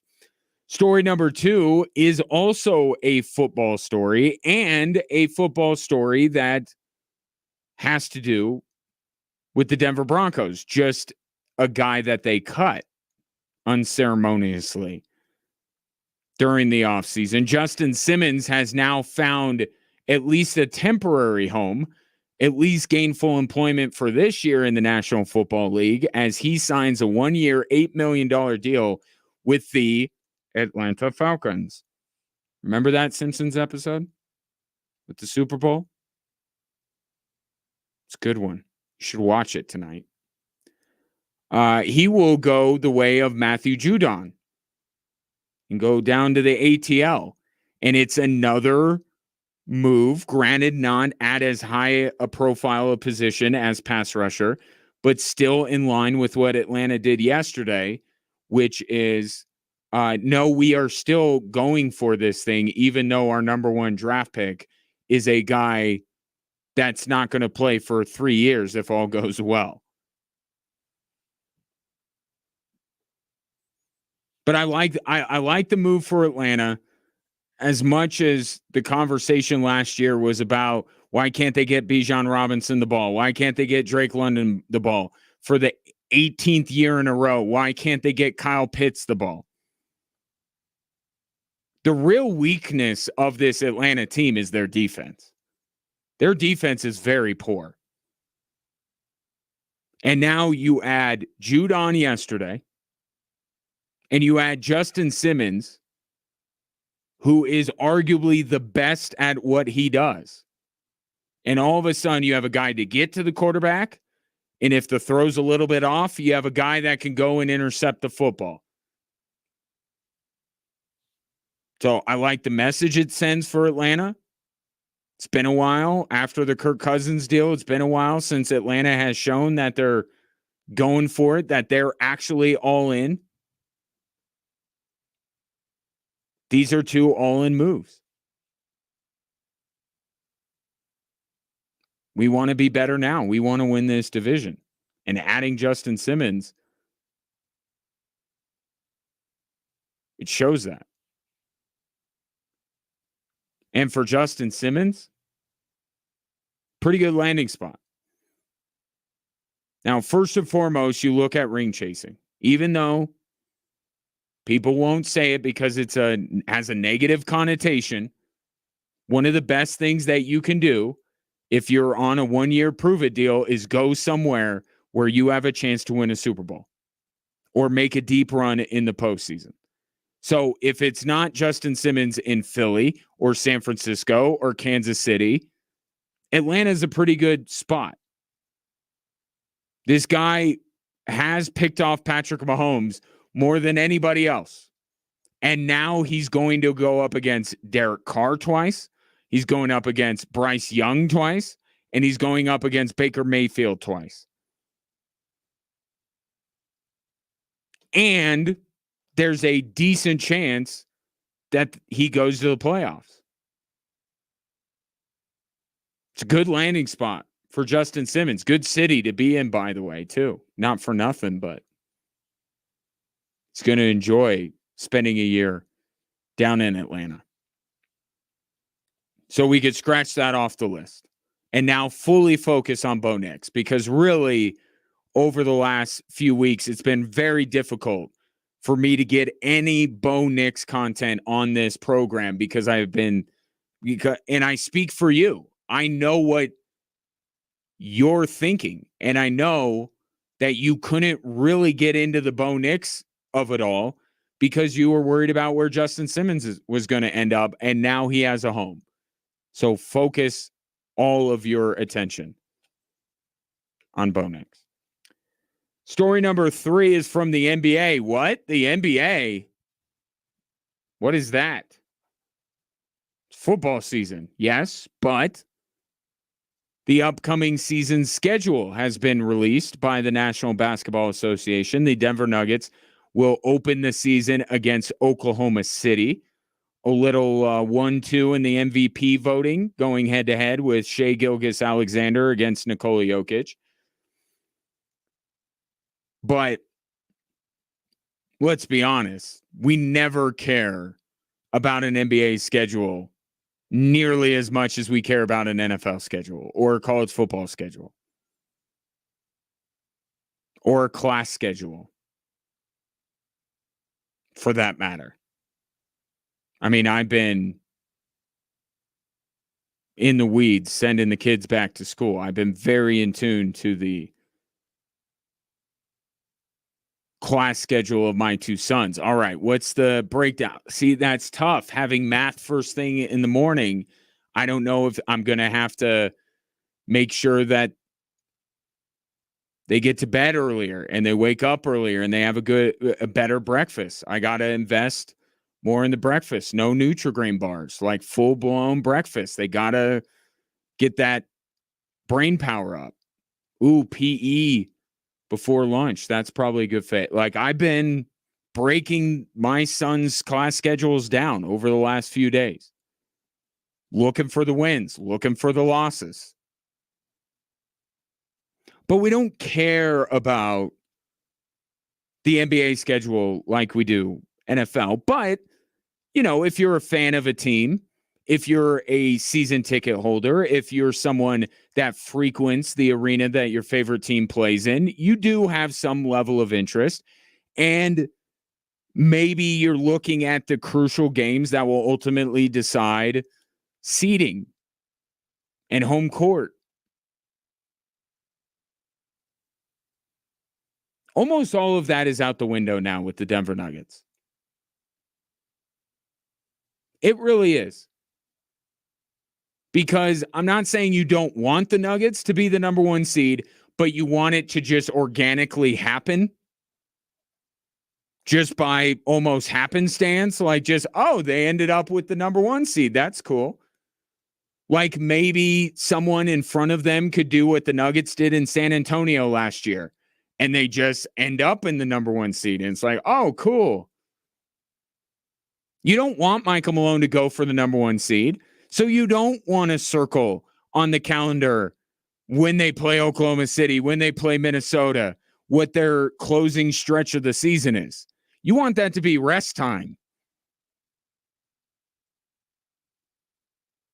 So it's like the reasons why you may look at the NBA schedule and try to figure out the most consequential games is now gone. You don't care as much about that because you don't want Michael Malone to look at the schedule and go, oh, these are going to be the crucial stretch. I got to have my guys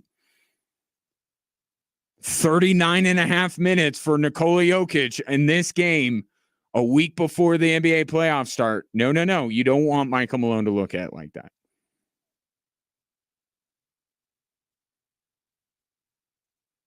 And this regular season is more about Julian Strawther and Russell Westbrook and Christian Brown than it is Nikola Jokic, Aaron Gordon, and Michael Porter, the players that affect winning to a greater degree are less important this year. Everything about this Nuggets season is kind of counter to what you would look at this schedule about in this regular season about in years past. Because one, you're confident that the Nuggets are going to get there. Right? And they'll be a good seed. They're not going to be an 8 seed. They're not going to be in the play-in unless something very bad happens. So it's about getting ready for the postseason. But in the meantime, entertainment value is important.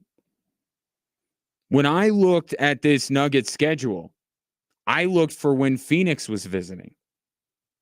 because if you haven't seen recently, Kevin Durant was addressing you, the Nuggets fan, and I believe he called you a different name. He called you a lame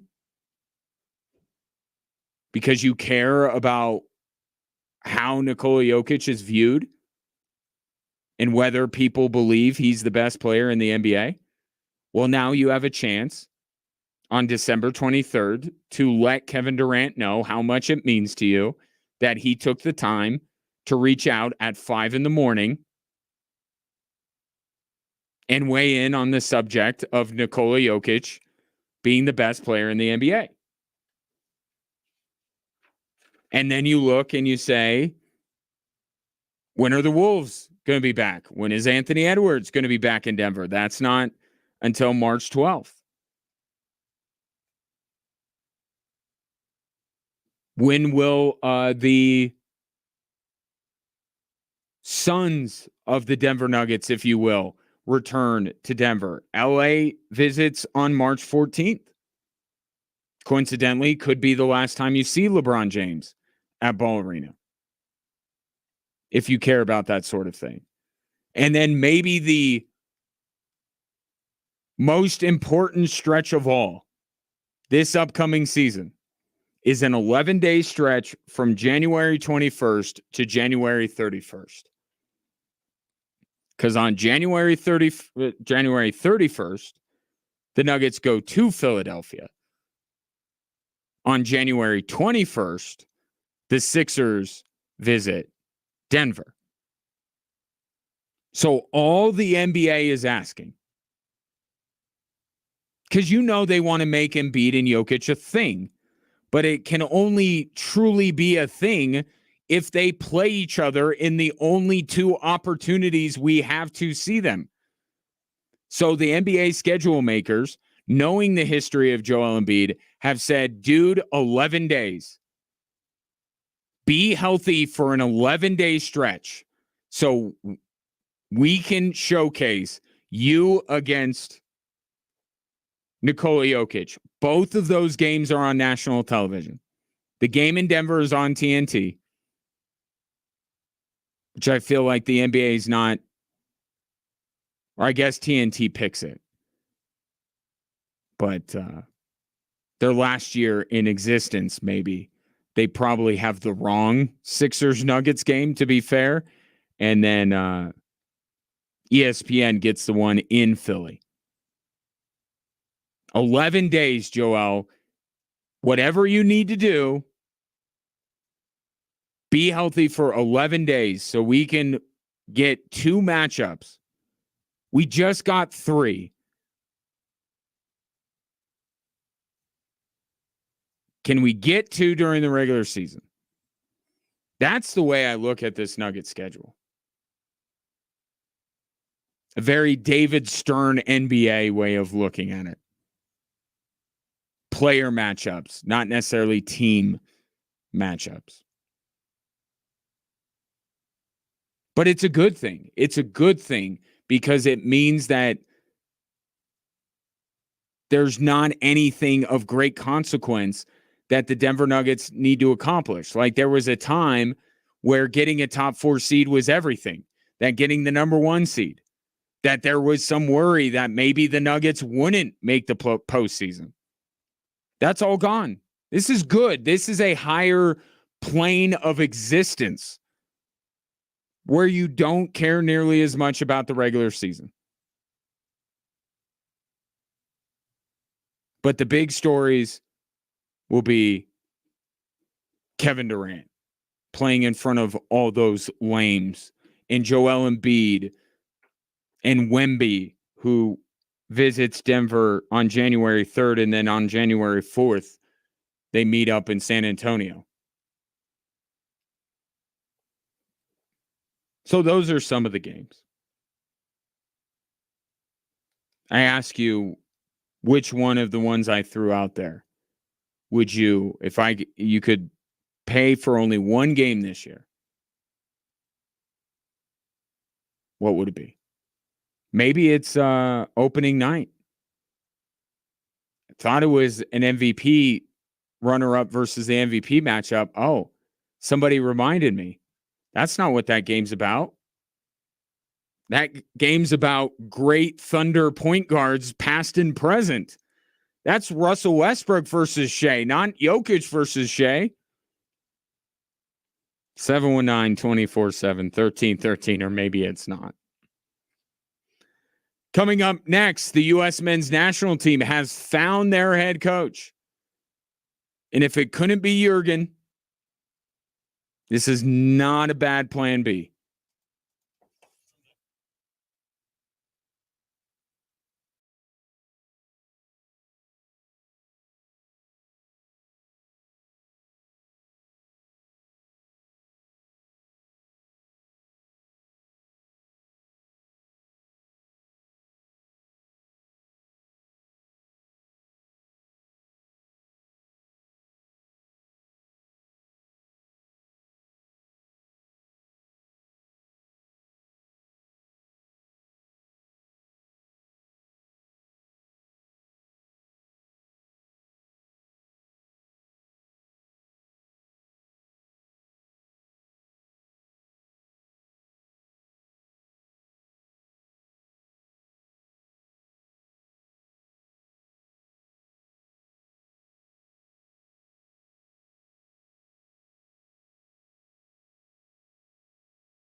8 days from now, Colorado State Fair will be going on. Oh, and rodeo. Don't forget.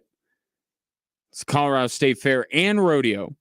August 23rd through September 2nd in the great city of Pueblo, City of Heroes. And they have pulled out all the stops. Of course, they will have the terrific fair food. That alone is worth the price of admission. But then you have the carnival. You have so many free attractions and entertainment. And then you have a great concert lineup, including Ludacris, Trace Atkins, Goo Goo Dolls, and more. Plan your visit today at coloradostatefair.com.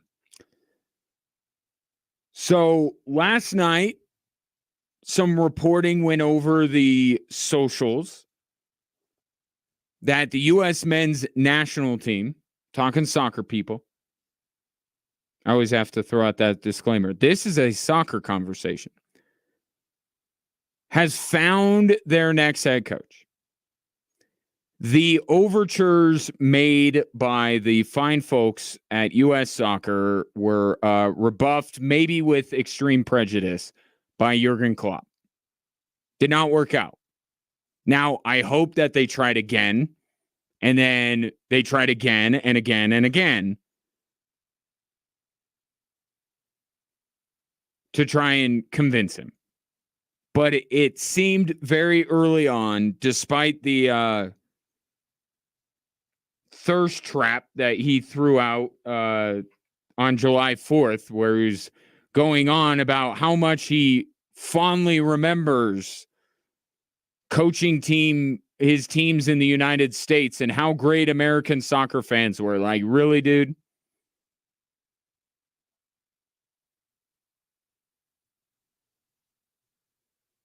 You're no better than those Instagram influencers. Throwing that out there, giving us hope, and ripping it away from us. But look, it was very clear early on that Jurgen Klopp's wasn't going to take the gig. Probably a decent career move.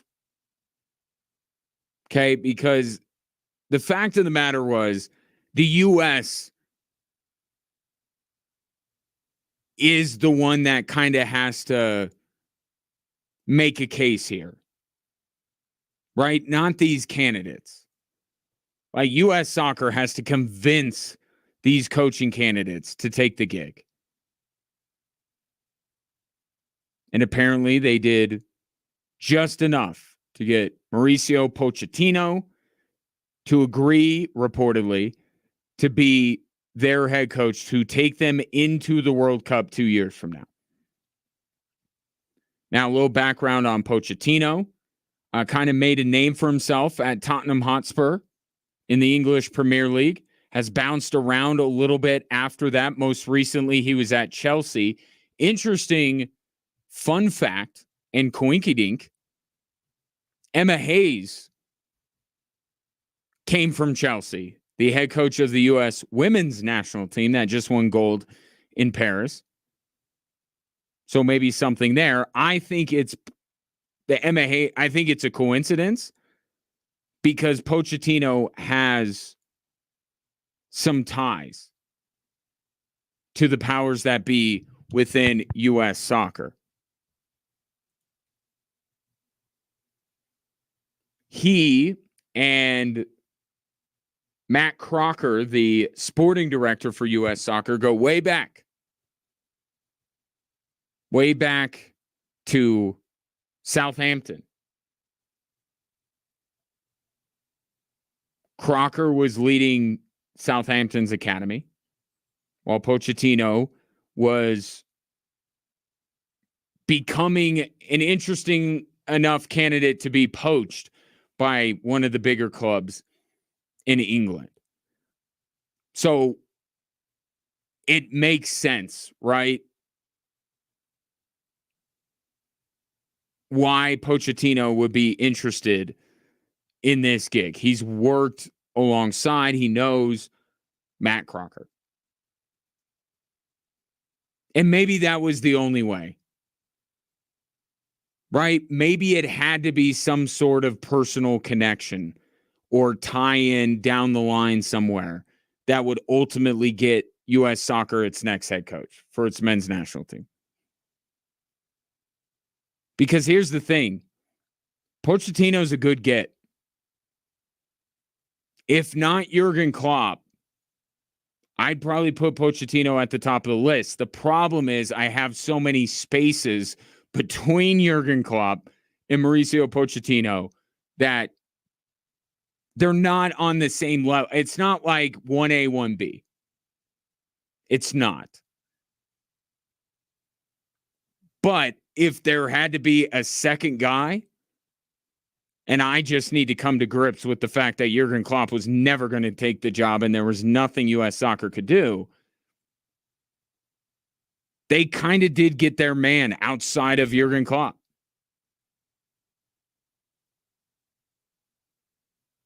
And I could go through his resume, and I do think the Southampton thing is significant. And I do think that there are parallels here because Southampton has no business playing with the big boys in the English Premier League.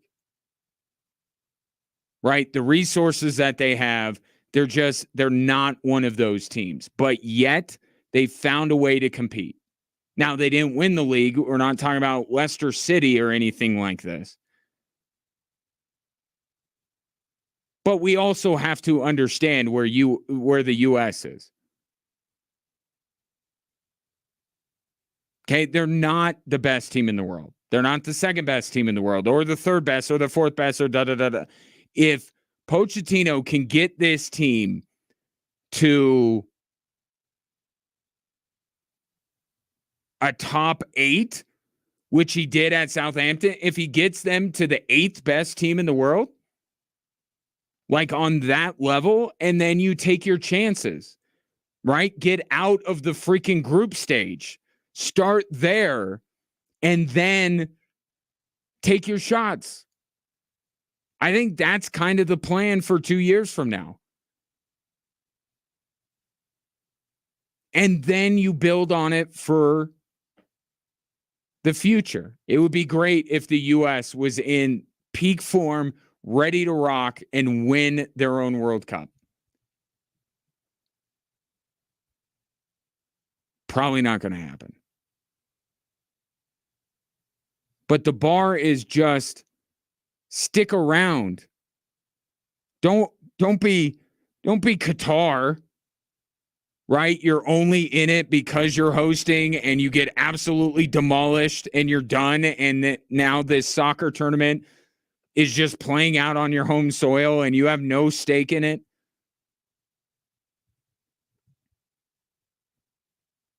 The goal is just to have a good showing. And I know it's not the American way. We don't do good showings. We do dominance. And I understand that. It's a different team. Get through the group stage. Not even bare minimum. That has to happen. It is a non-negotiable. And then after that, just look like you belong.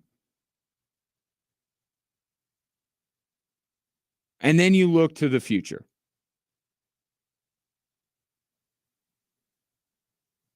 Pochettino got Southampton to a top 8 spot in the Premier League. And when you think about Arsenal, United, City wasn't a thing back then, Chelsea, like there aren't a ton of spots available, right? There's just this kind of group of teams that constantly, and they all battle. And then it's like, can you beat that next team? So I think there's some parallels here that should make you feel good about this hire. And at the bare minimum, he's not American. And look, you can go all Kevin Durant on me if you want. If the U.S. followed up Berhalter with another American coach, I'm sorry. Like, it's my own bias. I didn't want it. I want somebody that has gone to the top of the sport, either internationally or domestically, but in a league that matters, where there's real consequence. I want somebody from there to be the guy to lead this team. And Pochettino is that. So this is a good get from U.S. Soccer, but why is he available?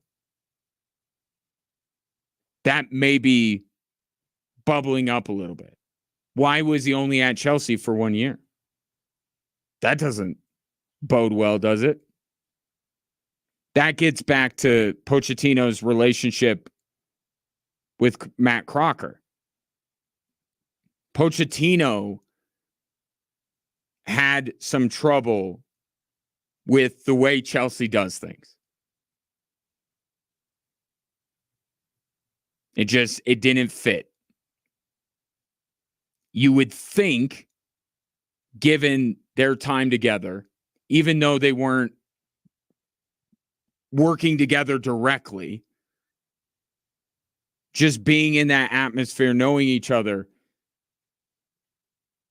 maybe this is something that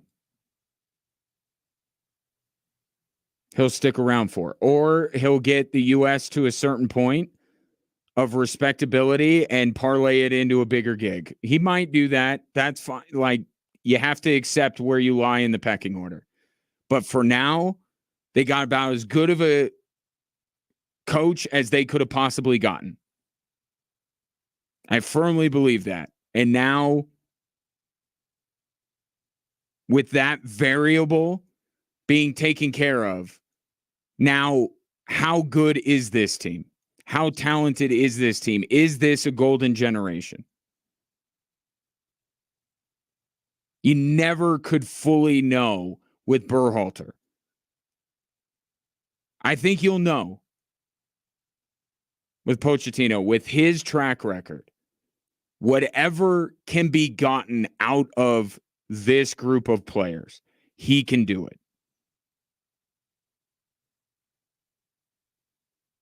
Been a good week for U.S. soccer, I would say. Take your thoughts. I know you American Outlaws are out there. 719-247-1313. What do you think about the hire? Be back with more Drive Time Sports after weather and traffic.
I appreciate the Brooklyn Nets and their commitment to the bit. A couple of years ago, the sports world was forever changed when a few intrepid employees of the Tennessee Titans went out on Broadway and asked random people to identify the teams on their schedule based on their logo. And in a race to come up with the most creative, entertaining, and viral way to announce your schedule, they will, for me, forever hold a special place in my heart. The Chargers are up there as well. Chargers don't care. Chargers are like, we're the Chargers. People don't care about us. So you know what? We're just going to take a blowtorch to people. We're going to troll through anime. And it's fantastic. But what the Titans did was so fantastic. And I appreciated when the Nets did it. It's like, you don't get originality points, but I want more of that content. The Nets did it again.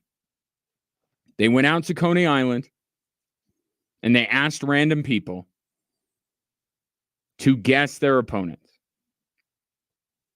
And I kind of realized something. NBA logos aren't as on the nose as they are in the... Like, I'm looking at some of these logos and I'm like, yeah, they really don't tell you much of anything. And I guess you think of the NFL logos and they... Like, if you see the Bronco, you're going to say some horse or whatever, but there's some wild NBA logos. Like, are the Kings going with the lion logo this year? Is that a thing? Because their logo used to be Kings. Remember those days? When the NBA team, almost every logo would say the name of the team? Not so much anymore. So they went out and even though I'm like, oh, they did it again. Come on now. Like, I'm okay with you ripping off the Titans once, but you're going to go back to that well again. You don't have something else. And then I watched the answers. I said, some of the answers. Nothing will ever be the girl who called the Atlanta Falcons the Red Stallions and then did the "R" at the end. Because a stallion doesn't do that. It's like already you completely misidentified the team. And then you attributed a noise that a stallion does not make. They don't have claws either. She made a claw. It's like stallions have hooves. And they whinny or neigh. They do not growl. That's the best one ever. But some of these were pretty good. A couple of gentlemen that didn't sound like they were natives of the United States of America identified the Atlanta Hawks as Target. The Nuggets logo, and if you think of the Nuggets logo, the pickaxes, very prevalent. That's what you see. You don't really see the mountain, like the mountains are kind of up there, but it's the pickaxes. She called it Game of Thrones. I can see it. The Miami Heat were labeled Flaming Cheetos. The Celtics, Charlie and the Chocolate Factory. So there, I'll retweet it. What am I doing? Just retweet it so you could see it. At Gingerly Tweets. Come on, Elon, get a hold of your platform here. It was in my For You, so now I got 18,000 other tweets that you like this. No, I don't like this. He is a brilliant man, but he has done some things to that app. Anyway, I'll find it and retweet it, or, you could just search for the Nets because they did that. But here's a realization that may need to kick in at some point. We're sitting here cackling at these buffoons who don't recognize the logo of these teams. Now, there are some that are a little bit difficult to catch, but the Celtics logo, it's one of the most historic sports franchises in the history of sport. Celtics it's recognizable, like you've never seen it anywhere. And you don't even call it a leprechaun? So I get it. I don't expect people to recognize the Nuggets logo necessarily. But like the Celtics, that's the one it's like, even if you're not a sports fan, you don't know the Celtics logo. So we sit here and we cackle and we shake our heads and say, how can people be that? But it also illustrates how there are so many people in this world that do not get caught up in sports the way that you and I do. Now, I wouldn't change places with them for anything. I love what I do. I have to actually, on dating profiles, make up other interests because I legitimately don't have very many. And putting baseball, basketball, hockey, football, that's worst. That's the worst thing you could do. Just say sports. But then if I say sports, then what else do I have? The Office reruns and my children. That's it. That's my life.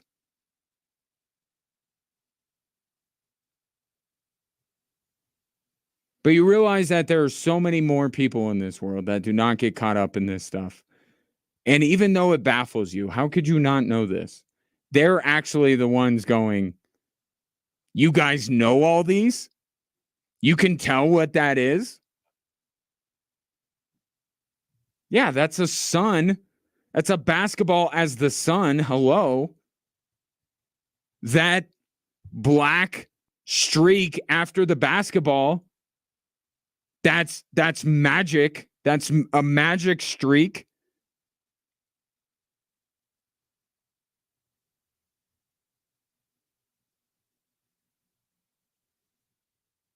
Maybe the problem is us. But in the meantime, still hilarious. Wait till someone does the NHL. Has anybody done the NHL logo? Like, you could go up to self-professed sports fans and they wouldn't know NHL. You're going to show them the Minnesota Wild? What kind of answer are you going to get for that? Like, an NHL team should do this. Like, they'd have their pick. There'd be so many people that have no idea. And ask them, are you a sports fan? Yeah, huge sports fan. What's this? Green grizzly bear? That's really on the Wild, though. When you pick something like the Wild, it's like you really can't encapsulate who you are in a logo. Somebody should do it for the NHL. I would love to hear some of those answers. Maybe somebody will. Speaking of the NBA, the schedule out. All of the interesting games for the Nuggets, for me, have nothing to do with any level of consequence to the season. When's KD showing up so people can boo him? When's Embiid showing up so people can boo him? Or boo the thought of him, the specter of him, the idea of him because he won't play? Watch Jokic versus Wemby. It's not like, ooh, this is a pivotal matchup. No pivotal matchups. Just make sure Jokic and Murray are good to go for the playoffs, Mike. That's all we want. And then we'll be entertained and throw vitriol at NBA superstars. Like, that's what this season is about. Steve G says, I'm going to go see Steph, knowing that it might be the last time to see the greatest shooter ever. Come on, man. And if it's not an important game, I want to see 50 points by Steph. Well, that's why I said earlier that some people may say, well, I got to go see LeBron because maybe this is the last time I'll see LeBron. That's exactly what I said when it comes to Steph Curry. Based on what I saw at the Olympics, I need to, and I watch Steph Curry a lot. I watch a lot of his games. Perhaps a newfound appreciation for what Steph Curry is. I'm even watching his show on Peacock. The first episode is pretty good. Pretty funny. But probably won't watch the rest of it. Prefer to watch him play basketball rather than act. Maybe you like to play basketball. Maybe you're not someone that wants to identify logos or go to games. Maybe you like to play basketball or at least go out and shoot hoops with your kids, grandkids. Maybe that arthritic joint pain you're dealing with is keeping you from doing that. And you're like, I've tried surgery, I've tried steroids, I've tried pain pills. It's not working for me. Well, QC Kinetics has an alternative, exciting new cellular therapies that can get you lasting relief. They are the nation's leader in advanced regenerative medicine. They've helped tens of thousands of patients nationwide. Many of them you pass by in the grocery store because they're right here in Colorado Springs. Learn how QC Kinetics can treat the pain, enhance your joints, restore your mobility, and give you long-term relief with no downtime. No, there's downtime associated with some of those other treatments. Not with QC Kinetics. The local medical professionals at QC Kinetics are ready to help you get your life back with regenerative, restorative cellular treatments for your achy joints. This is the future of medicine. Call for a free consultation now, 719-347-1988, 719-347-1988, QC Kinetics, 719-347-1988. It has been my pleasure to serve you, and I look forward to chatting with you tomorrow at 3 right here on Extra Sports 1300.